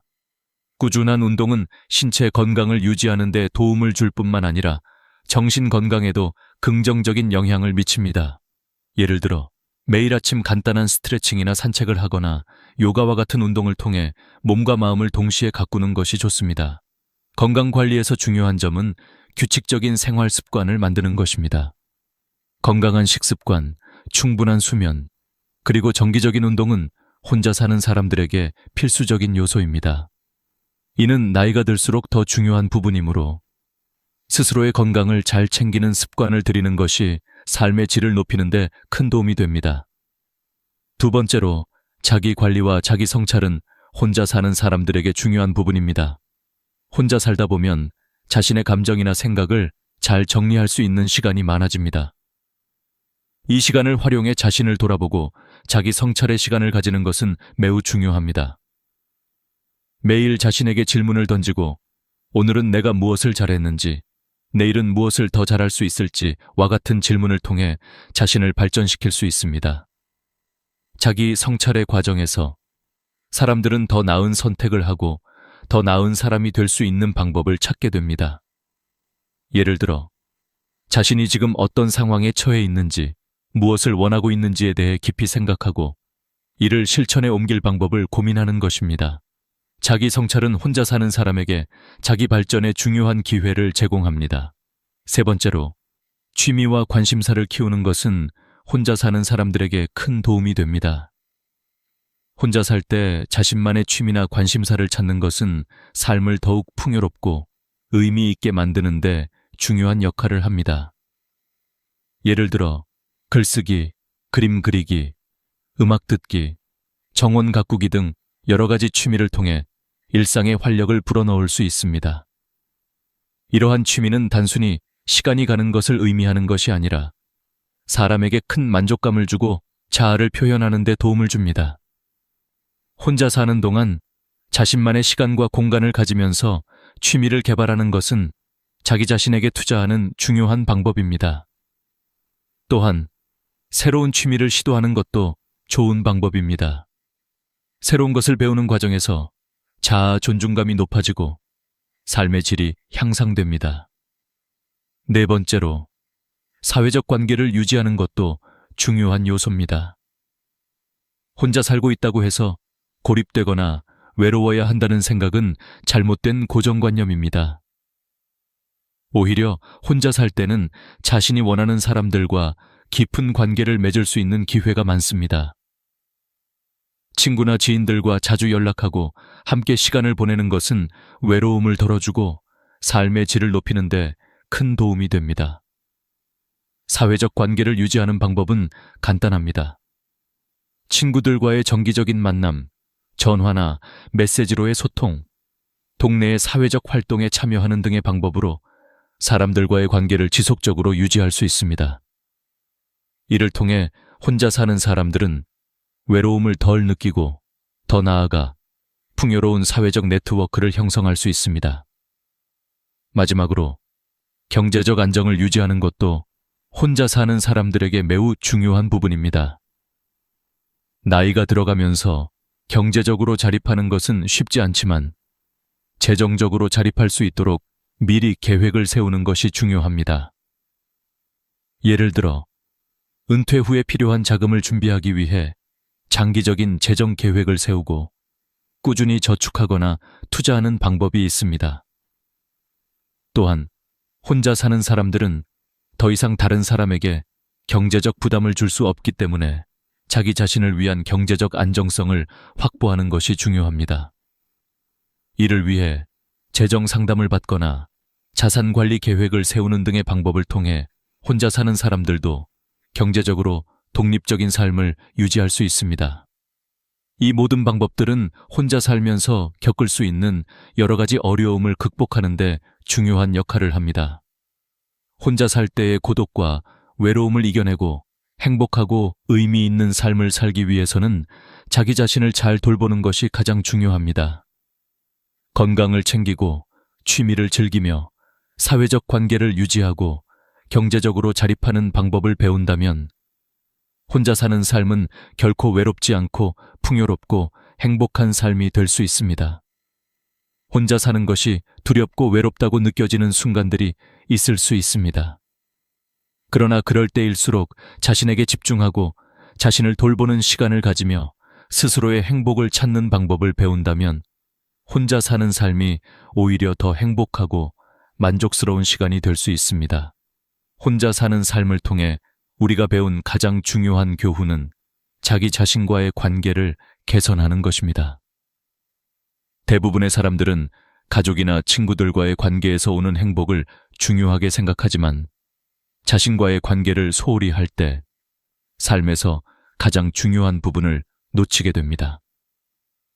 혼자 사는 사람들은 이를 깨닫고 자신과의 관계를 돈독히 하며 더 나은 삶을 살아가게 됩니다. 우리는 혼자 살면서 스스로를 돌보는 법을 배우게 됩니다. 스스로가 행복하려면 먼저 자신을 사랑하고 자기 자신을 이해하는 시간이 필요합니다. 혼자 있는 시간을 활용해 자신의 생각과 감정을 돌아보고 내면을 성찰하는 것은 혼자 사는 사람들에게 큰 장점입니다. 이 과정에서 사람들은 자신이 무엇을 원하는지, 무엇이 행복한지를 더욱 명확히 이해하게 됩니다. 자신에게 집중하는 이 시간들은 결국 더 나은 삶을 이끌어가는 원동력이 됩니다. 또한 혼자 사는 사람들은 자기 개발의 기회를 많이 가집니다. 혼자 있을 때 우리는 더 많은 시간을 자신의 성장에 투자할 수 있습니다. 예를 들어 새로운 취미를 시작하거나 운동을 통해 건강을 챙기거나 책을 읽으면서 지식을 쌓을 수 있습니다. 이러한 자기 개발의 과정은 혼자 살면서 얻을 수 있는 중요한 기회입니다. 우리가 더 나은 사람이 되기 위해서는 자기 자신에게 투자하는 시간이 필요합니다. 혼자 살면서 이 시간을 활용할 수 있다는 점은 큰 이점입니다. 혼자 사는 사람들은 사회적 관계를 잘 관리하는 법도 배웁니다. 가족이나 친구들이 항상 옆에 있지 않기 때문에 스스로 의미 있는 사람들과의 관계를 맺고 유지하는 법을 배웁니다. 사람들은 다른 사람들과의 관계에서 기대를 너무 크게 가지지 않고 자연스럽게 진정성 있는 관계를 맺게 됩니다. 혼자 살면서도 사람들과 깊은 관계를 형성할 수 있고 이는 외로움을 극복하는 데 도움이 됩니다. 결국 사람들과의 관계에서 진정성을 추구하며 자신의 삶에 긍정적인 영향을 미치는 관계를 만들어 나가는 것이 중요합니다. 혼자 사는 삶의 진정한 의미는 바로 자기 자신을 존중하고 사랑하는 삶이라는 점입니다. 혼자 있을 때 우리는 더 이상 타인의 기대에 휘둘리지 않고 자신의 삶을 주도할 수 있는 기회를 얻습니다. 이때 가장 중요한 것은 자신이 무엇을 원하고 어떻게 살아가고 싶은지를 아는 것입니다. 혼자 살면서 우리는 스스로에게 주어진 기회들을 활용해 더 나은 삶을 살아갈 수 있습니다. 혼자 살고 있다는 것은 단순히 혼자라는 의미만을 갖는 것이 아닙니다. 그것은 자기 자신과 더 깊은 관계를 맺고 자신의 삶을 주도적으로 살아가는 기회입니다. 혼자 사는 사람들은 그 어느 때보다 자신을 돌보는 법을 배우고 더 나아가 자신의 삶에 대한 책임감을 느끼며 그것이 결국 더 큰 만족감과 행복을 가져옵니다. 이런 점에서 혼자 사는 사람들은 더 높은 자아 존중감과 독립적인 삶을 통해 진정한 행복을 찾을 수 있습니다. 결국 혼자 사는 것이 외로움과 고통을 의미하는 것이 아니라 자기 자신과의 깊은 대화와 성찰을 통해 더 행복하고 의미 있는 삶을 살 수 있는 기회라는 점을 우리는 깨달아야 합니다. 혼자 살면서 얻은 교훈은 자신을 더 사랑하고 삶을 더 긍정적으로 바라보며 혼자일 때조차도 만족스러운 삶을 살 수 있는 능력을 키울 수 있다는 점입니다.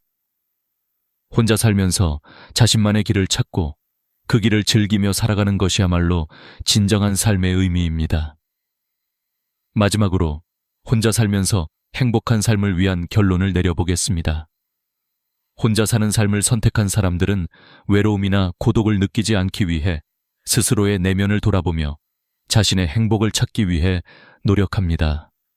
그들은 자신을 사랑하고 타인의 기대에서 벗어나 자신의 길을 찾으며 더 나은 사람으로 성장하는 과정을 겪습니다. 혼자 사는 삶에서 중요한 점은 바로 이 자기 개발의 과정이며 이를 통해 우리는 진정으로 행복하고 만족스러운 삶을 살아갈 수 있습니다. 혼자 사는 것이 두렵고 어려운 일처럼 보일 수 있지만 그것은 우리가 스스로의 삶을 책임지고 더 나은 삶을 추구할 수 있는 기회입니다. 혼자 살면서 얻은 교훈들은 우리가 인생에서 더 나은 선택을 할 수 있게 돕고 결국 우리를 더 나은 사람으로 만들어줍니다. 혼자 살면서 자신을 돌보고 그 과정을 통해 행복을 찾는 사람들은 더 강하고 독립적인 삶을 살아가게 됩니다. 혼자 사는 것에 대한 새로운 시각을 갖고 이를 통해 얻을 수 있는 지혜와 행복을 찾는 여러분이 되기를 바랍니다. 혼자 살면서도 외로움이나 고독을 느끼지 않고 자신만의 방식으로 행복을 추구하며 살아가는 것이 가장 중요하다는 것을 잊지 마세요. 여러분, 밤에 갑자기 가려운 느낌을 받으신 적이 있나요? 피부가 자극을 받거나 건조한 날씨 때문에 가려움증을 겪으셨다면 이는 그저 일시적인 문제일 수도 있습니다. 하지만 그 가려움증이 오래 지속되거나 점차 심해진다면 단순한 피부 문제로 치부해서는 안 됩니다. 바로 이것이 여러분에게 보내는 몸의 경고일 수 있기 때문입니다. 가려움증은 피부의 이상이 아니라 우리 몸에서 발생하는 더 깊은 문제의 신호일 수 있습니다. 특히 50대에서 80대의 분들에게는 더욱 중요한 문제로 다가올 수 있습니다. 여러분이 느끼는 가려움증이 단순히 피부에만 국한된 것인지 아니면 신체의 중요한 기관들, 예를 들어 간, 신장, 혈액순환 등에 문제가 있는 것인지 구별하는 것이 중요합니다. 실제로 가려움증은 많은 경우 단순한 피부 질환이 아니라 우리 몸의 건강 상태가 경고를 보내고 있는 신호일 수 있습니다. 의학적으로 만약 가려움증이 특정 부위에 집중되고 오랜 시간 동안 지속된다면 이는 가벼운 증상이 아니라 내부 기관의 기능에 심각한 이상이 있을 수 있다는 증거일 수 있습니다.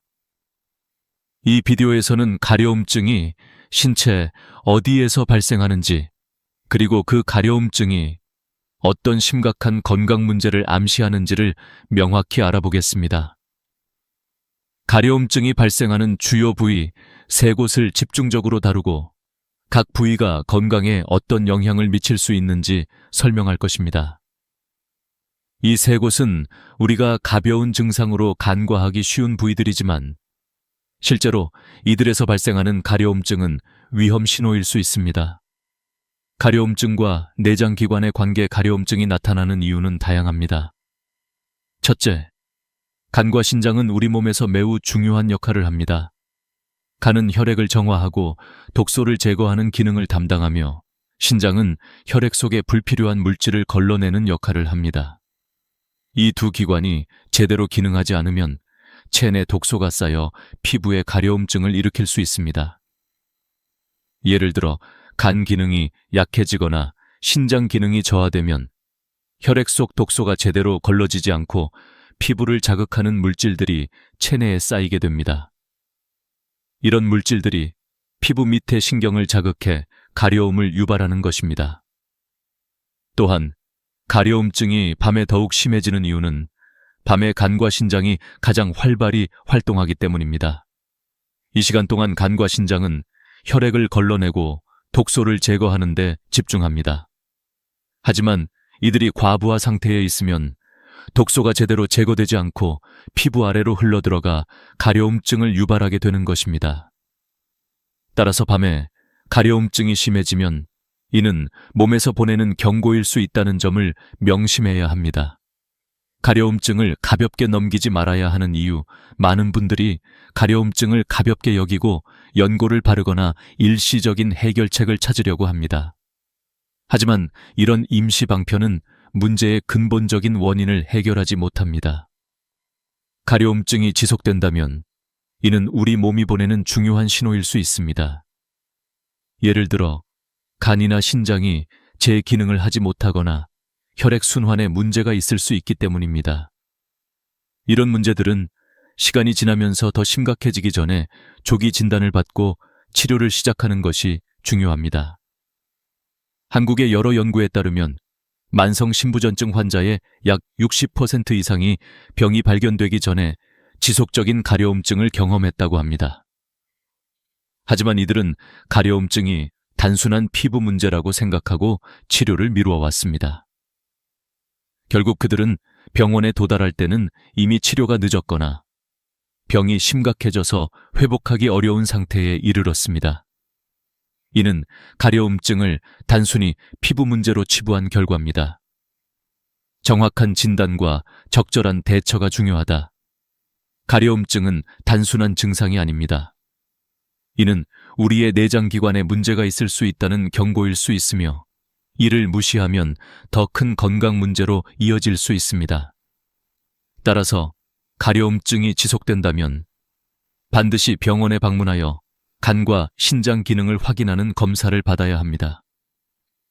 이 검사는 가려움증이 정말 간이나 신장 문제와 관련이 있는지 아니면 다른 원인이 있는지를 파악하는 데 중요한 역할을 합니다.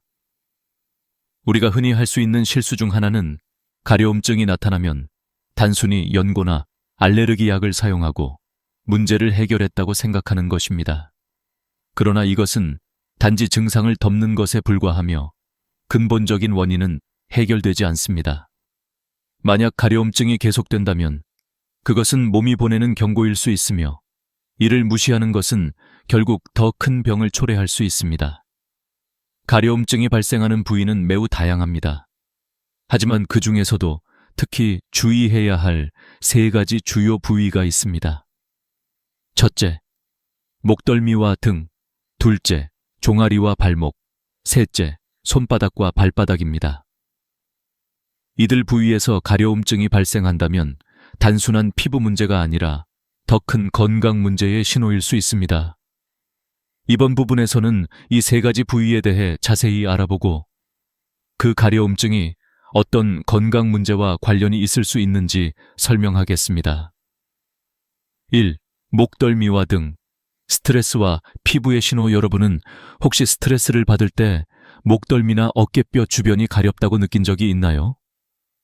바로 이 부위에서 가려움증이 나타날 때는 정신적인 스트레스가 원인일 수 있습니다. 스트레스를 받으면 우리 몸은 코르티솔이라는 스트레스 호르몬을 분비합니다. 이 호르몬은 피부의 피지선과 땀샘을 자극하고 그 결과 피부에 기름과 땀이 쌓여 피부가 자극을 받으며 가려움증을 일으킬 수 있습니다.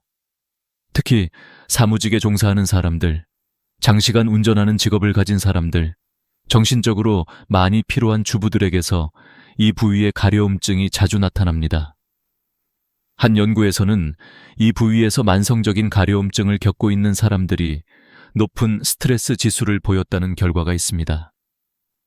또한 과도한 스트레스는 피부에 염증을 일으킬 수 있으며 이로 인해 가려움증이 더 심해지기도 합니다. 이 가려움증을 해결하려면 우선 정신적 스트레스를 줄여야 합니다. 간단한 목 스트레칭과 어깨 마사지, 그리고 심호흡을 통해 몸의 긴장을 풀어주는 것이 효과적입니다.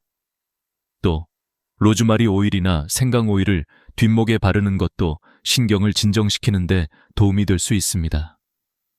매일 꾸준히 스트레스를 관리하는 습관을 들이면 가려움증을 예방하는 데 큰 도움이 될 것입니다. 2. 종아리와 발목, 혈액순환의 경고. 다음으로 주의해야 할 부위는 종아리와 발목입니다. 특히 하루 종일 서 있거나 많은 거리를 걸은 후 저녁에 종아리나 발목이 가렵다면 이는 혈액순환의 이상을 의미할 수 있습니다. 가벼운 가려움증일 수 있지만 만약 지속적으로 발생하고 함께 붓거나 뻐근한 느낌이 동반된다면 이는 정맥부전증이나 당뇨병이 원인일 수 있습니다. 정맥부전증은 혈액이 심장으로 돌아오는 것을 방해하여 다리에 혈액이 고이는 상태를 말합니다. 이때 독소가 혈관벽을 통해 스며들어 염증과 피부 자극을 일으키게 됩니다. 특히 55세 이상의 연령대에서는 이 문제가 더욱 자주 발생합니다. 또 당뇨병 환자에게는 혈당이 높아지면서 못의 혈관이 손상되고 그로 인해 다리 피부가 건조해지고 갈라지는 등의 증상이 발생할 수 있습니다. 따라서 종아리와 발목에서 지속적인 가려움증이 발생한다면 다리의 혈액 순환을 돕는 운동을 해주는 것이 중요합니다. 매일 15분씩 다리를 높게 올리고 압박 스타킹을 착용하여 혈액 순환을 촉진시켜야 합니다. 또한 당뇨병 환자라면 혈당을 정기적으로 체크하고 다리 피부가 건조해지지 않도록 보습제를 꾸준히 발라주는 것이 필요합니다. 3. 손바닥과 발바닥. 간의 경고 마지막으로 주의해야 할 부위는 손바닥과 발바닥입니다. 손바닥과 발바닥에서 발생하는 가려움증은 간이 문제를 일으킬 때 나타날 수 있는 증상입니다. 간은 우리 몸에서 가장 중요한 해독기관으로 혈액을 걸러내고 독소를 제거하는 역할을 합니다. 하지만 간이 손상되면 독소와 담즙이 혈액으로 유입되어 피부에 자극을 주게 됩니다. 이때 발생하는 가려움증은 특히 밤에 심해지는 경향이 있습니다. 간이 제대로 기능하지 않으면 독소가 축적되어 피부에 발진을 일으키기도 하고 손바닥과 발바닥에서 심한 가려움증을 유발할 수 있습니다. 또한 간 손상으로 인해 황달, 피로감, 소변 색깔이 진해지는 증상도 동반될 수 있습니다. 이런 증상이 나타날 경우 간 초음파 검사와 함께 혈액 검사 등을 통해 간 기능을 확인해야 합니다. 손바닥과 발바닥에 가려움증이 지속된다면 술을 끊고 기름진 음식을 줄이며 녹색 채소를 더 많이 섭취하는 것이 중요합니다. 또한 간 건강을 위해 6개월에 한 번 간 초음파 검사를 받는 것이 좋습니다. 결론, 가려움증이 나타나는 부위마다 그 원인과 경고 신호가 다릅니다. 목덜미와 등은 스트레스에 의한 신경성 문제일 수 있고 종아리와 발목은 혈액순환 문제나 당뇨병과 관련이 있을 수 있으며 손바닥과 발바닥은 간, 기능 저하와 연관이 있을 수 있습니다. 가려움증이 단순히 피부 문제라고 생각하고 넘어가지 말고 그것이 몸에서 보내는 중요한 신호일 수 있다는 것을 명심하세요. 만약 여러분이 이러한 증상을 경험하고 있다면 반드시 병원에서 검사를 받고 적절한 치료를 받는 것이 중요합니다. 이렇게 조기에 진단을 받고 치료를 시작하면 대부분의 문제는 완전히 해결될 수 있습니다. 가려움증을 단순한 피부 문제로 치부하지 말고 그것이 몸이 보내는 중요한 경고 신호임을 인식하시기 바랍니다. 가려움증이 단지 피부의 문제로만 여겨질 때가 많습니다. 하지만 사실 가려움증은 몸에서 보내는 중요한 신호일 수 있습니다. 우리가 가려움증을 경험할 때 이를 무시하고 단순히 연고를 바르거나 일시적인 알레르기 약물을 복용하는 방법을 택할 수 있습니다. 하지만 이러한 임시 방편은 근본적인 원인을 해결하지 못합니다. 가려움증은 피부 이상뿐만 아니라 내부 기관의 건강 문제와 관련이 있을 수 있기 때문에 이를 가볍게 넘기지 않는 것이 중요합니다. 1. 간의 기능 저하. 독소가 쌓이는 신호 가려움증이 간과 관련이 있다는 사실을 알고 계셨나요? 간은 우리 몸에서 독소를 걸러내는 중요한 역할을 합니다. 하지만 간 기능이 저하되면 혈액 속에 축적된 독소가 제대로 처리되지 않고 피부를 자극하게 됩니다. 특히 간이 손상되면 독소와 담즙이 혈액으로 유입되어 피부에 자극을 주고 이로 인해 가려움증이 발생할 수 있습니다. 간이 제대로 기능하지 않으면 가려움증은 단순히 피부 문제에 그치지 않고 전신에 영향을 미칠 수 있습니다. 예를 들어 담즙의 흐름이 방해받을 때 가려움증이 심해지며 특히 손바닥과 발바닥에서 강한 가려움증이 발생하는 경우가 많습니다. 또한 간이 손상되면 황달, 피로감, 소변의 색이 진해지는 등의 증상이 동반될 수 있습니다. 간 기능 저하를 예방하려면 술을 끊고 기름진 음식을 줄여야 합니다. 그리고 녹색 채소와 같은 건강한 음식을 섭취하는 것이 중요합니다. 만약 간 질환이 의심된다면 정기적으로 간 초음파 검사를 받는 것이 좋습니다. 2. 신장 기능 저하. 체내 독소의 축적 신장은 우리 몸에서 또 다른 중요한 해독 기관입니다. 신장은 혈액을 걸러내고 불필요한 물질을 소변으로 배출하는 역할을 합니다. 하지만 신장 기능이 저하되면 혈액 속 독소가 제대로 배출되지 않고 체내에 축적됩니다. 이로 인해 가려움증이 발생할 수 있습니다. 특히 만성 신부전증 환자들의 경우 가려움증이 나타나는 주요 원인 중 하나는 신장이 제대로 기능하지 않기 때문입니다.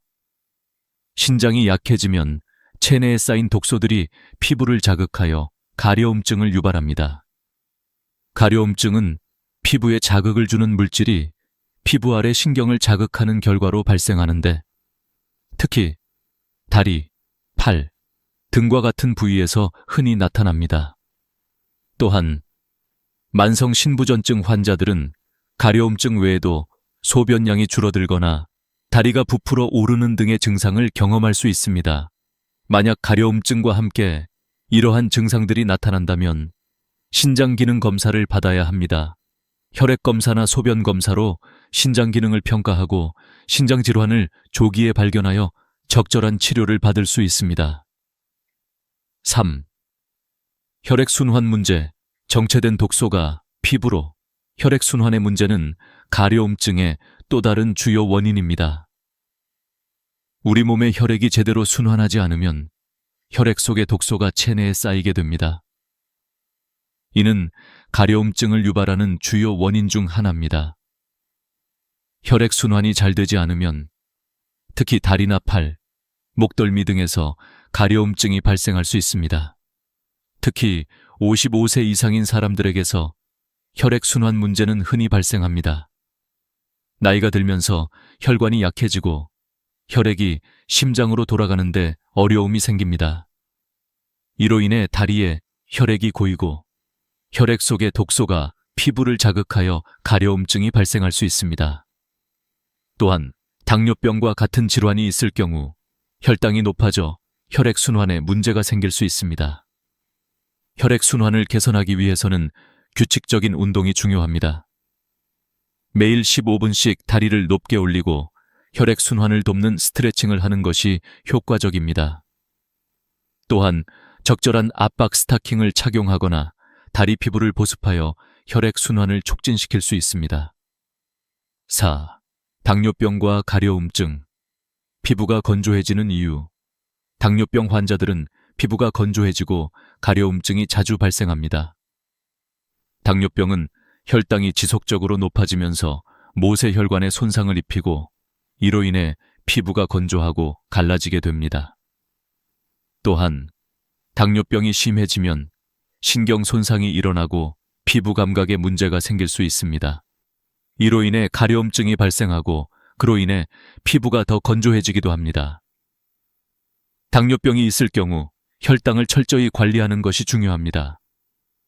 정기적인 혈당 검사를 통해 혈당 수치를 조절하고 피부가 건조하지 않도록 보습제를 꾸준히 바르는 것이 좋습니다. 또한 당뇨병 환자들은 다리나 발에 상처가 생기지 않도록 항상 신경을 써야 합니다. 다리와 발은 우리 몸에서 가장 먼 부위이기 때문에 혈액순환이 원활하지 않으면 감염에 취약해질 수 있습니다. 결론 가려움증은 단순한 피부 문제로 끝나는 경우도 있지만 가려움증이 지속되거나 특정 부위에서 발생한다면 이는 간, 신장, 혈액순환 등 내부 기관의 문제를 나타낼 수 있습니다. 특히 50대 이상인 분들에게는 이러한 문제가 더욱 심각할 수 있기 때문에 가려움증을 가볍게 여겨서는 안 됩니다. 지속적인 가려움증이 발생하면 반드시 병원에서 검사를 받으시기 바랍니다. 조기에 문제를 발견하고 적절한 치료를 받는다면 대부분의 문제는 충분히 해결할 수 있습니다. 가려움증이 단순히 피부 문제로 끝나지 않도록 자신이 느끼는 신체 신호에 귀 기울이고 필요할 때는 전문가의 도움을 받는 것이 중요합니다. 또한 건강한 생활 습관을 유지하고 정기적인 건강 검진을 받는 것도 가려움증을 예방하는 데 큰 도움이 될 것입니다. 가려움증은 피부에만 국한된 문제가 아닙니다. 가려움증의 진정한 원인은 내부 기관의 상태와 밀접하게 연결되어 있습니다. 가려움증이 발생할 때 이는 단순한 외부적인 자극에 의한 것이 아니라 몸속에서 일어나는 복잡한 생리적 변화의 결과입니다. 특히 간과 신장, 그리고 혈액순환이 제대로 이루어지지 않을 때 이들이 가려움증의 근본적인 원인이 될 수 있습니다. 이 부분에서는 가려움증의 생리학적 원리와 이를 유발하는 내부적인 변화를 깊이 있게 이해하고 가려움증을 단순한 피부 문제로 치부하지 말아야 하는 이유를 설명하겠습니다. 1. 가려움증과 간의 관계가는 우리 몸의 해독기관으로 몸속에서 발생하는 다양한 독소들을 걸러내는 중요한 역할을 합니다. 간이 제 역할을 하지 못하면 독소가 혈액 속에 쌓이게 되고 이로 인해 피부에 자극을 주는 물질들이 축적됩니다.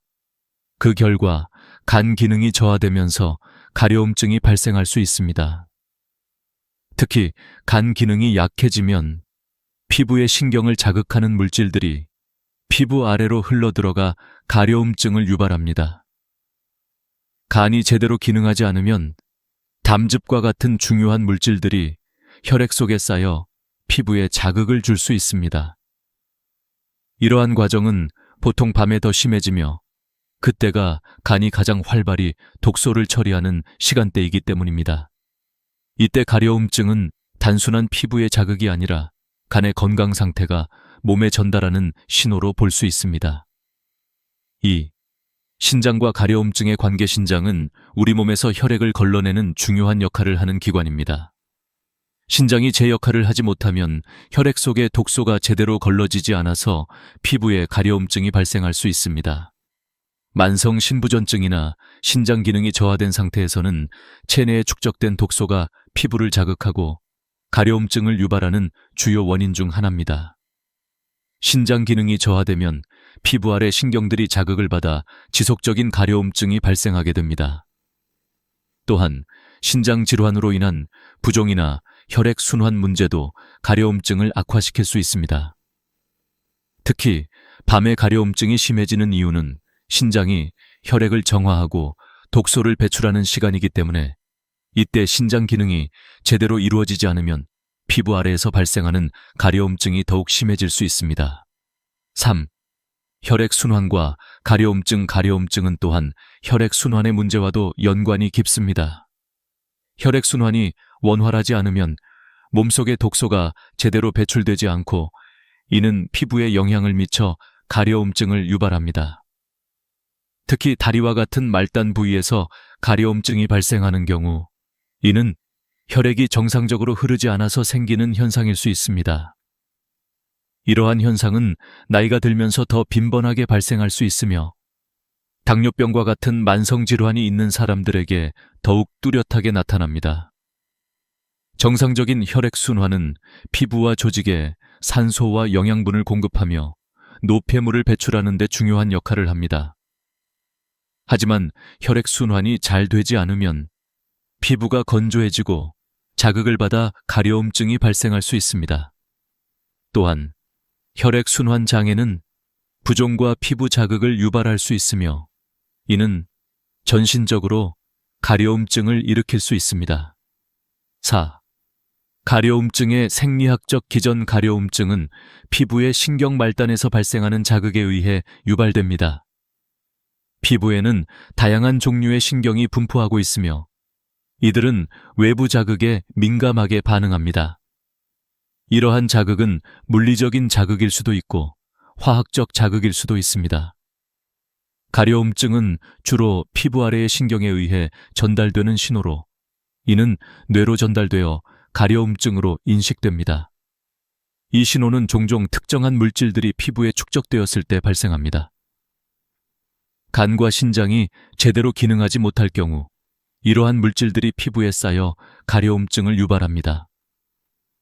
간이 손상되면 혈액 속에서 담즙과 히스타민 등의 물질이 축적됩니다. 이 물질들은 피부의 신경을 자극하여 가려움증을 유발하며 이를 통해 간의 기능 저하를 알리는 신호를 보내고 있습니다. 이와 마찬가지로 신장이 제대로 기능하지 않으면 혈액 속의 독소가 피부에 쌓여 가려움증을 일으킵니다. 이러한 생리적 과정을 이해하면 가려움증이 단순한 피부의 문제가 아니라 신체 내의 더 깊은 문제에서 비롯된 것임을 알 수 있습니다. 결론 가려움증은 그 자체로 심각한 문제를 나타내는 경고일 수 있습니다.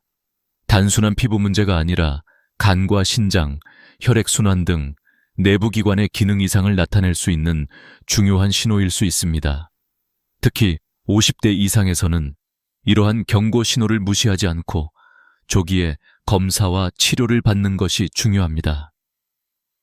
가려움증이 발생할 때 이를 단순한 피부 문제로 간과하지 말고 그 원인을 제대로 파악하는 것이 건강을 지키는 첫걸음입니다.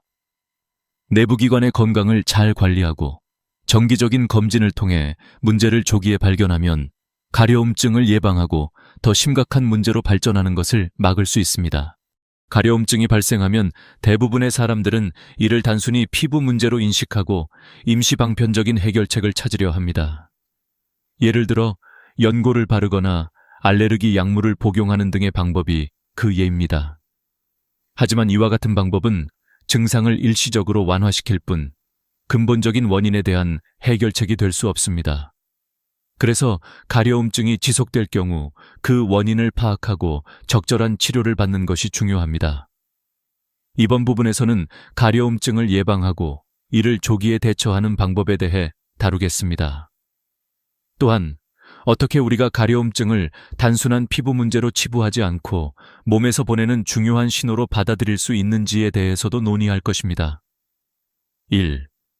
가려움증의 원인 파악.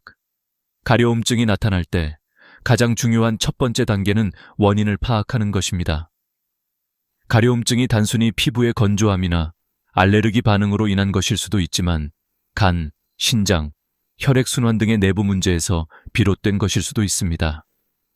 그러므로 가려움증이 지속되거나 특정 부위에서 자주 발생한다면 단순히 증상을 완화하려고 하는 것이 아니라 근본적인 원인을 찾는 것이 중요합니다. 우리는 종종 가려워서 긁으면 된다는 생각을 가지고 있지만 긁는다고 해서 문제를 해결할 수는 없습니다. 사실 긁는 것은 피부에 더 많은 자극을 주고 염증을 악화시킬 뿐입니다. 가려움증이 지속되거나 심해지면 병원에 방문하여 정확한 진단을 받아야 합니다. 병원에서는 혈액검사, 간기능검사, 신장기능검사 등을 통해 문제의 원인을 파악하고 이에 맞는 치료 방법을 제시할 수 있습니다. 2. 가려움증이 나타날 때에 행동 지침 가려움증이 나타났을 때 가장 먼저 해야 할 일은 피부를 긁지 않는 것입니다. 긁는 것은 가려움증을 완화시키는 것처럼 느껴지지만 사실 그것은 일시적인 해결책에 불과하고 피부를 더 자극합니다. 대신 가려운 부위를 차가운 물로 씻어내거나 피부를 진정시키는 크림을 바르는 것이 좋습니다.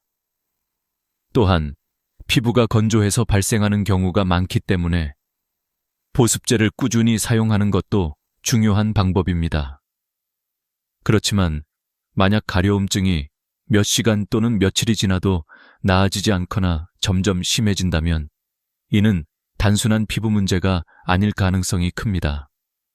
이런 경우 병원에 방문하여 정확한 검사를 받고 의사의 진단을 받는 것이 가장 안전한 방법입니다. 3. 정기적인 건강검진의 중요성. 가려움증이 지속되거나 다른 증상들과 함께 나타난다면 그것은 몸에서 보내는 중요한 신호일 수 있습니다.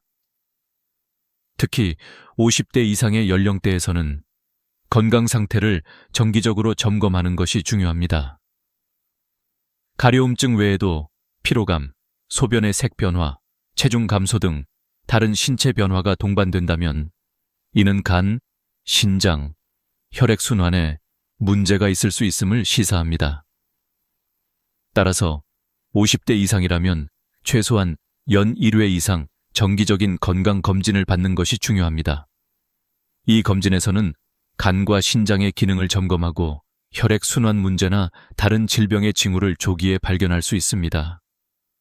또한 만약 가려움증이 지속된다면 간 기능 검사, 신장 기능 검사, 혈액 검사 등을 통해 원인을 찾을 수 있습니다. 4. 생활 습관 개선과 식단 조절. 가려움증을 예방하고 더 심각한 문제로 발전하지 않게 하려면 생활 습관을 개선하고 식단을 조절하는 것이 필수적입니다. 특히 간과 신장의 건강을 유지하는 것이 중요합니다. 술을 줄이고 기름진 음식과 가공식품을 피하며 건강한 식단을 유지하는 것이 간과 신장에 부담을 덜어줄 수 있습니다.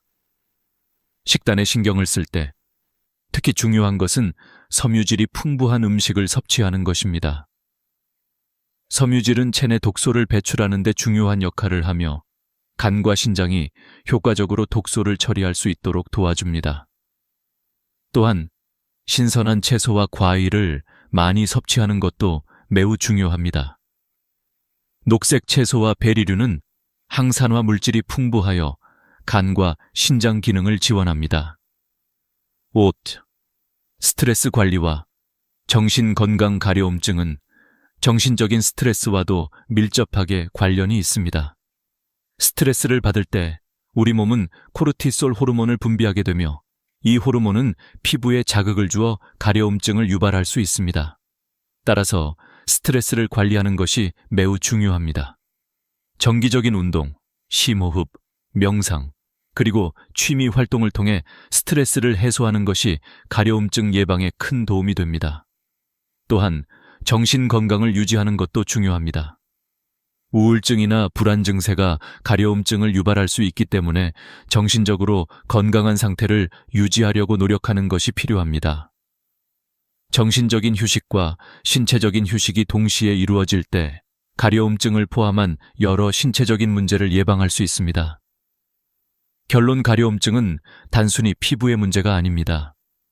이는 간, 신장, 혈액순환 등 내부 기관의 문제를 나타내는 중요한 신호일 수 있습니다. 따라서 가려움증이 나타날 경우 이를 단순히 넘어가지 말고 그 원인을 파악하고 적절한 대처를 하는 것이 중요합니다. 정기적인 건강검진, 생활습관 개선, 스트레스 관리 등을 통해 가려움증을 예방하고 더 심각한 건강 문제로 발전하는 것을 막을 수 있습니다. 여러분이 가려움증을 경험하고 있다면 이를 단순한 피부 문제로 여지지 말고 전문가의 도움을 받는 것이 중요합니다. 가려움증을 무시하지 않고 몸의 신호에 귀 기울이는 것이 여러분의 건강을 지키는 첫걸음입니다. 이제까지 가려움증이 나타날 수 있는 원인들과 그에 대한 적절한 대처 방법에 대해 알아보았습니다. 하지만 가려움증은 단순한 불편함이 아니라 몸이 보내는 중요한 경고일 수 있습니다. 많은 사람들이 가려움증을 가볍게 여기거나 일시적인 증상으로 생각하고 지나쳐버리는 경우가 많습니다. 하지만 이러한 무시는 건강에 큰 위험을 초래할 수 있습니다. 이 부분에서는 실제 사례를 통해 가려움증을 무시한 결과가 어떻게 되었는지, 그리고 이를 통해 배울 수 있는 교훈을 다루어 보겠습니다. 1. 실제 사례. 가려움증을 무시한 결과, 저는 한 67세의 여성 환자를 기억합니다. 그녀는 수개월 동안 손바닥과 발바닥에 심한 가려움증을 겪고 있었지만 이를 단순한 피부 문제로 여겼습니다. 처음에는 비누가 맞지 않아서 그런 것 같다며 가려움증을 참아왔고, 병원에 가는 대신 연고나 알레르기 약을 복용하며 가려움증을 완화하려 했습니다. 하지만 증상은 점점 심해졌고 결국 그녀는 만성 피로감과 함께 심각한 황달 증세까지 겪게 되었습니다. 병원에 가서 검사한 결과 그녀는 지방간과 담석이 있다는 진단을 받았습니다. 담즙이 제대로 처리되지 않아 혈액으로 유입되었고 이로 인해 손바닥과 발바닥에서 강한 가려움증이 발생한 것이었습니다. 그녀는 이 가려움증을 무시한 결과 상태가 악화되어 치료가 늦어졌고 결국 간 기능이 심각하게 손상된 상태였습니다. 다행히 적절한 치료를 받았지만 가려움증을 단순히 피부 문제로 치부하지 않았다면 훨씬 더 빠른 시기에 치료가 가능했을 것입니다. 이 사례에서 알 수 있듯이 가려움증을 무시하는 것은 큰 위험을 초래할 수 있습니다. 특히 만성 질환이 있을 경우 가려움증은 몸의 경고 신호가 될 수 있으므로 이를 간과하지 말고 조기에 전문의와 상담해야 합니다. 기. 가려움증을 조기에 발견한 사례 반면 가려움증을 조기에 발견하여 큰 문제를 예방한 사례도 있습니다. 64세의 남성 환자 김 선생님은 하루 종일 사무실에서 일하고 저녁에는 자주 운동을 하는 분이었습니다. 그러나 수개월 전부터 밤에 가려운 증상이 발생하기 시작했습니다. 처음에는 운동 후에 생긴 피로 때문이라 생각하고 크게 신경을 쓰지 않았습니다. 그러나 가려움증이 계속되고 몸의 다른 부분에도 증상이 확산되자 결국 병원을 찾았습니다. 검사 결과 그는 초기 신장 기능 저하를 겪고 있었습니다. 다행히도 가려움증이 그에게 신장의 이상을 알리는 신호였기 때문에 신장 기능을 정상화하기 위한 치료를 시작할 수 있었습니다. 그는 치료를 시작한 지 몇 달 만에 증상이 크게 개선되었고 건강을 되찾을 수 있었습니다. 이 사례는 가려움증을 단순히 피부 문제로 여기지 않고 몸의 중요한 경고 신호로 받아들였을 때 큰 문제를 예방할 수 있다는 것을 잘 보여줍니다. 김 선생님처럼 가려움증이 발생하면 이를 과소평가하지 말고 즉시 전문가의 도움을 받는 것이 중요합니다. 3. 배울 점. 가려움증은 몸의 신호 가려움증이 지속되거나 특정 부위에서 발생한다면 이는 피부의 문제가 아니라 내부 기관의 이상을 알려주는 신호일 수 있습니다. 특히 간, 신장, 혈액순환과 관련된 문제가 있을 수 있으므로 이를 간과하지 말고 적절한 검사와 진단을 받는 것이 매우 중요합니다. 우리 몸은 다양한 방법으로 신호를 보내며 그중 하나가 바로 가려움증입니다. 가려움증을 단순히 피부 문제로 여겨서 무시하는 것은 오히려 더 큰 건강 문제를 초래할 수 있습니다. 실제로 많은 사람들이 가려움증을 가볍게 여기고 지나쳤기 때문에 상태가 악화된 뒤에는 치료가 어렵거나 시간이 많이 걸리기도 합니다. 하지만 반대로 가려움증을 조기에 발견하고 원인에 맞는 치료를 받으면 대부분의 문제는 조기에 해결할 수 있습니다. 또한 가려움증을 통해 건강 상태를 점검할 수 있는 기회를 제공받은 셈입니다. 4. 가려움증을 예방하는 실천 방법. 가려움증을 예방하고 건강을 유지하기 위해서는 몇 가지 실천 방법을 꾸준히 지키는 것이 중요합니다. 첫째, 규칙적인 건강 검진을 받는 것입니다. 50대 이상의 나이에 접어들면서 정기적인 건강검진을 통해 간, 신장, 혈액순환 등의 상태를 점검하는 것이 필수적입니다. 건강검진을 통해 잠재적인 문제를 조기에 발견하고 이를 치료함으로써 가려움증과 같은 증상에 미리 대처할 수 있습니다. 둘째, 건강한 식습관을 유지하는 것입니다. 가려움증을 예방하기 위해서는 간과 신장의 기능을 돕는 건강한 식단이 필요합니다. 특히 지방이 많은 음식을 피하고 섬유질이 풍부한 채소와 과일을 많이 섭취하는 것이 좋습니다. 또한 음주와 흡연을 줄이고 건강한 수분 섭취를 통해 체내 독소를 배출할 수 있도록 해야 합니다. 셋째, 스트레스 관리를 하는 것입니다. 정신적인 스트레스는 신체에 큰 영향을 미칩니다. 스트레스를 관리하기 위해 운동, 명상, 취미 활동 등을 통해 스트레스를 해소하는 방법을 실천하는 것이 중요합니다. 스트레스가 과도하면 피부에 가려움증을 일으킬 수 있으므로 평소 정신적인 휴식을 취하는 것이 필요합니다. 5. 결론. 가려움증을 무시하지 말고 몸의 신호에 귀 기울이세요. 가려움증은 단순한 피부 문제일 수도 있지만 내부적인 건강 문제의 신호일 수 있습니다. 간, 신장, 혈액순환 등의 이상이 원인일 수 있으므로 가려움증이 지속된다면 무시하지 말고 전문가의 도움을 받아야 합니다. 가려움증을 조기에 발견하고 치료를 시작하면 대부분의 문제는 해결할 수 있습니다. 따라서 가려움증이 발생하면 즉시 병원에 방문하여 정확한 검사를 받고 건강 상태를 점검하는 것이 중요합니다. 가려움증을 단순한 피부 문제로 간과하지 않고 몸의 신호로 받아들여야만 건강을 지킬 수 있습니다. 자신의 몸이 보내는 신호에 귀 기울이고 정기적인 검진과 건강한 생활 습관을 유지하여 더 나은 건강을 유지하는 것이 중요합니다. 가려움증을 무시하지 않고 그 신호를 잘 이해하고 대처하는 것이 여러분의 건강을 지키는 가장 좋은 방법입니다. 지금까지 가려움증이 나타날 수 있는 원인과 그에 대한 대처 방법에 대해 알아보았습니다. 많은 사람들이 가려움증을 단순히 피부 문제로 치부하고 일시적인 해결책을 찾으려 하지만 가려움증은 사실 우리의 몸이 보내는 중요한 신호일 수 있습니다. 특히 간, 신장, 혈액순환 문제와 관련된 여러 가지 내부 문제들이 가려움증을 유발할 수 있다는 점을 명심해야 합니다. 가려움증이 지속되거나 특정 부위에서 자주 발생한다면 이는 더 큰 문제로 발전할 가능성이 있습니다. 따라서 이를 무시하지 않고 원인을 파악하기 위해 즉시 병원에 방문하는 것이 중요합니다. 병원에서 받은 검사를 통해 조기에 문제를 발견하고 그에 맞는 치료를 받으면 건강을 지킬 수 있습니다. 또한 가려움증을 예방하기 위한 실천 방법들도 중요합니다.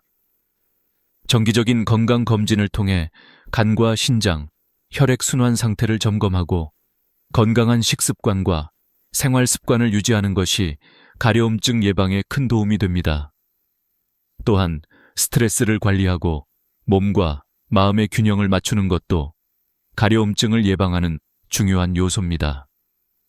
여러분의 몸이 보내는 신호에 귀 기울이고 가려움증을 단순한 피부 문제로 치부하지 마세요. 조기에 진단하고 치료하면 대부분의 건강 문제는 쉽게 해결할 수 있습니다. 가려움증을 통해 건강 상태를 점검할 수 있는 기회를 놓치지 마세요. 결국 여러분의 건강을 지킬 수 있는 것은 스스로가 보내는 신호에 귀 기울이고 적절히 대응하는 것입니다. 이 영상을 보신 후 여러분은 가려움증이 단순한 불편함이 아니라 중요한 건강 신호임을 이해하셨을 것입니다. 앞으로 가려움증이 발생한다면 이를 가볍게 넘기지 말고 몸의 경고 신호로 받아들이고 적절한 대처를 해나가시길 바랍니다. 여러분의 건강은 여러분의 손에 달려 있습니다. 감사합니다. 이 영상이 유익하셨다면 구독과 좋아요 버튼을 눌러주세요. 앞으로도 건강과 관련된 중요한 정보를 계속해서 나누겠습니다.